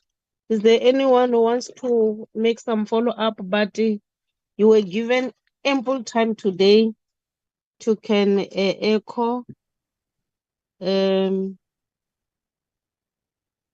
What I can say is to say, yes, Brakin? There is a hand from Mr. Honorable Kruger. Honorable Kruger, do you still want to have a second bite? I'm I checking don't- on my time here. Yes, Chair, no, it's not a second bite. I just want to make sure that my ears was working when CEDA gave us feedback on the business plan that was approved by SIFA. Did he say 14 for the past quarter? Just to make sure that I got my facts correct. Okay, I will allow SIFA to SEDA to respond on that one. CEO, SEDA. Chairperson, I said thank you again. I referred to 49 co-ops business plans or referrals to SIFA between just towards the end of the last quarter and the first quarter, and 12 of those are at the disbursement stage. And I was then saying that we also raised funding, 14 clients on top of that, but not that 2 of those were from SIFA and the rest were other partners. It's not a number of business plans that we developed. I'm just talking about those that we sent to SIFA. We can then provide the details on the total number of business plans that were developed by SEDA and send them to the committee. Thanks, Chair. Thank you. Honorable Kruger, are you covered? They will provide information to the committee. I'm covered. I'm worried but covered. Thank you. Thank you. Don't worry, you have got that opportunity to can engage with the department even outside this meeting. It's our role to do that. There is no one who will block you doing that. Honorable members. There's a Yes. chair hand from Honorable Baba Matulelo. Honorable Matulelo, do you want to make any follow-up? Thank you, Chair. Yes, Chair. Sorry. I just wanted to follow up on SIFA, on Ernst and Young forensic investigation. I wanted just to know the terms of reference and the time frames of the forensic investigation. Thank you, Chair. CEO SIFA? Chair, there's a full presentation that is prepared to update the committee next week on Wednesday around the Ernst & Young report, and we'll provide all that information. The report is done. They presented to the audit committee of SIFA a draft report. Inputs were made to Ernst & Young to close the gaps, and we'll be presenting the final one next week, Wednesday, as instructed by this committee. Thank you. I heard you, but I wanted you again to repeat that so that the honorable member should be satisfied. Thank you for that. Honorable members, here we are. Can we have a mover for the adoption of the recommendation from the three presentation by the department and its agency, so that we can close our meeting?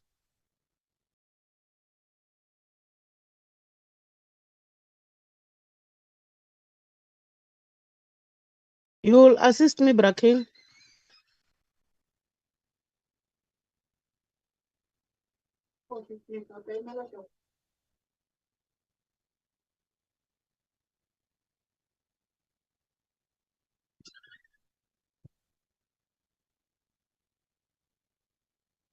Honorable members, are you still on the board? On board?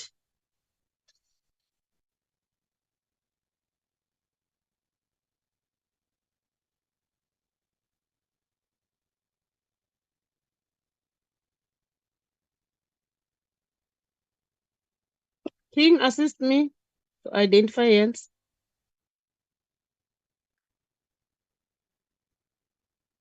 Thank you, Chair. I think as an obligatory mandate for the department to make a quarterly report, that report it does not need that the committee can say it adopts it or not, because that is statutory mandate. Yeah. So as it has been delivered, it has been received by the committee.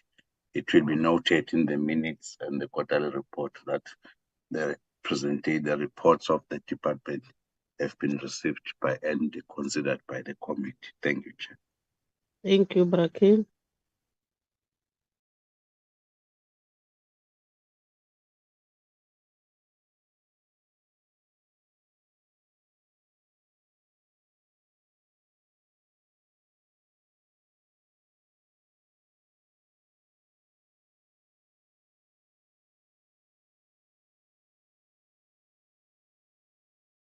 Thank you, honorable members, and thank you, honorable minister and deputy minister in absentia, for having presented yourself before us.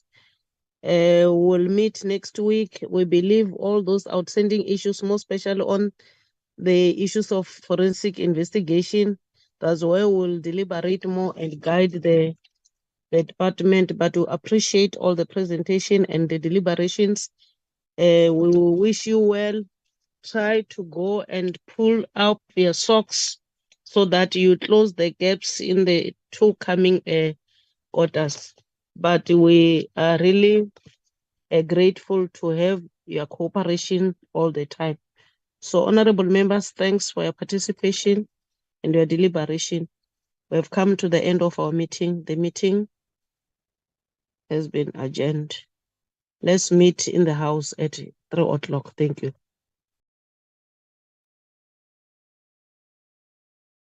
Thank you, Chair. Recording stopped.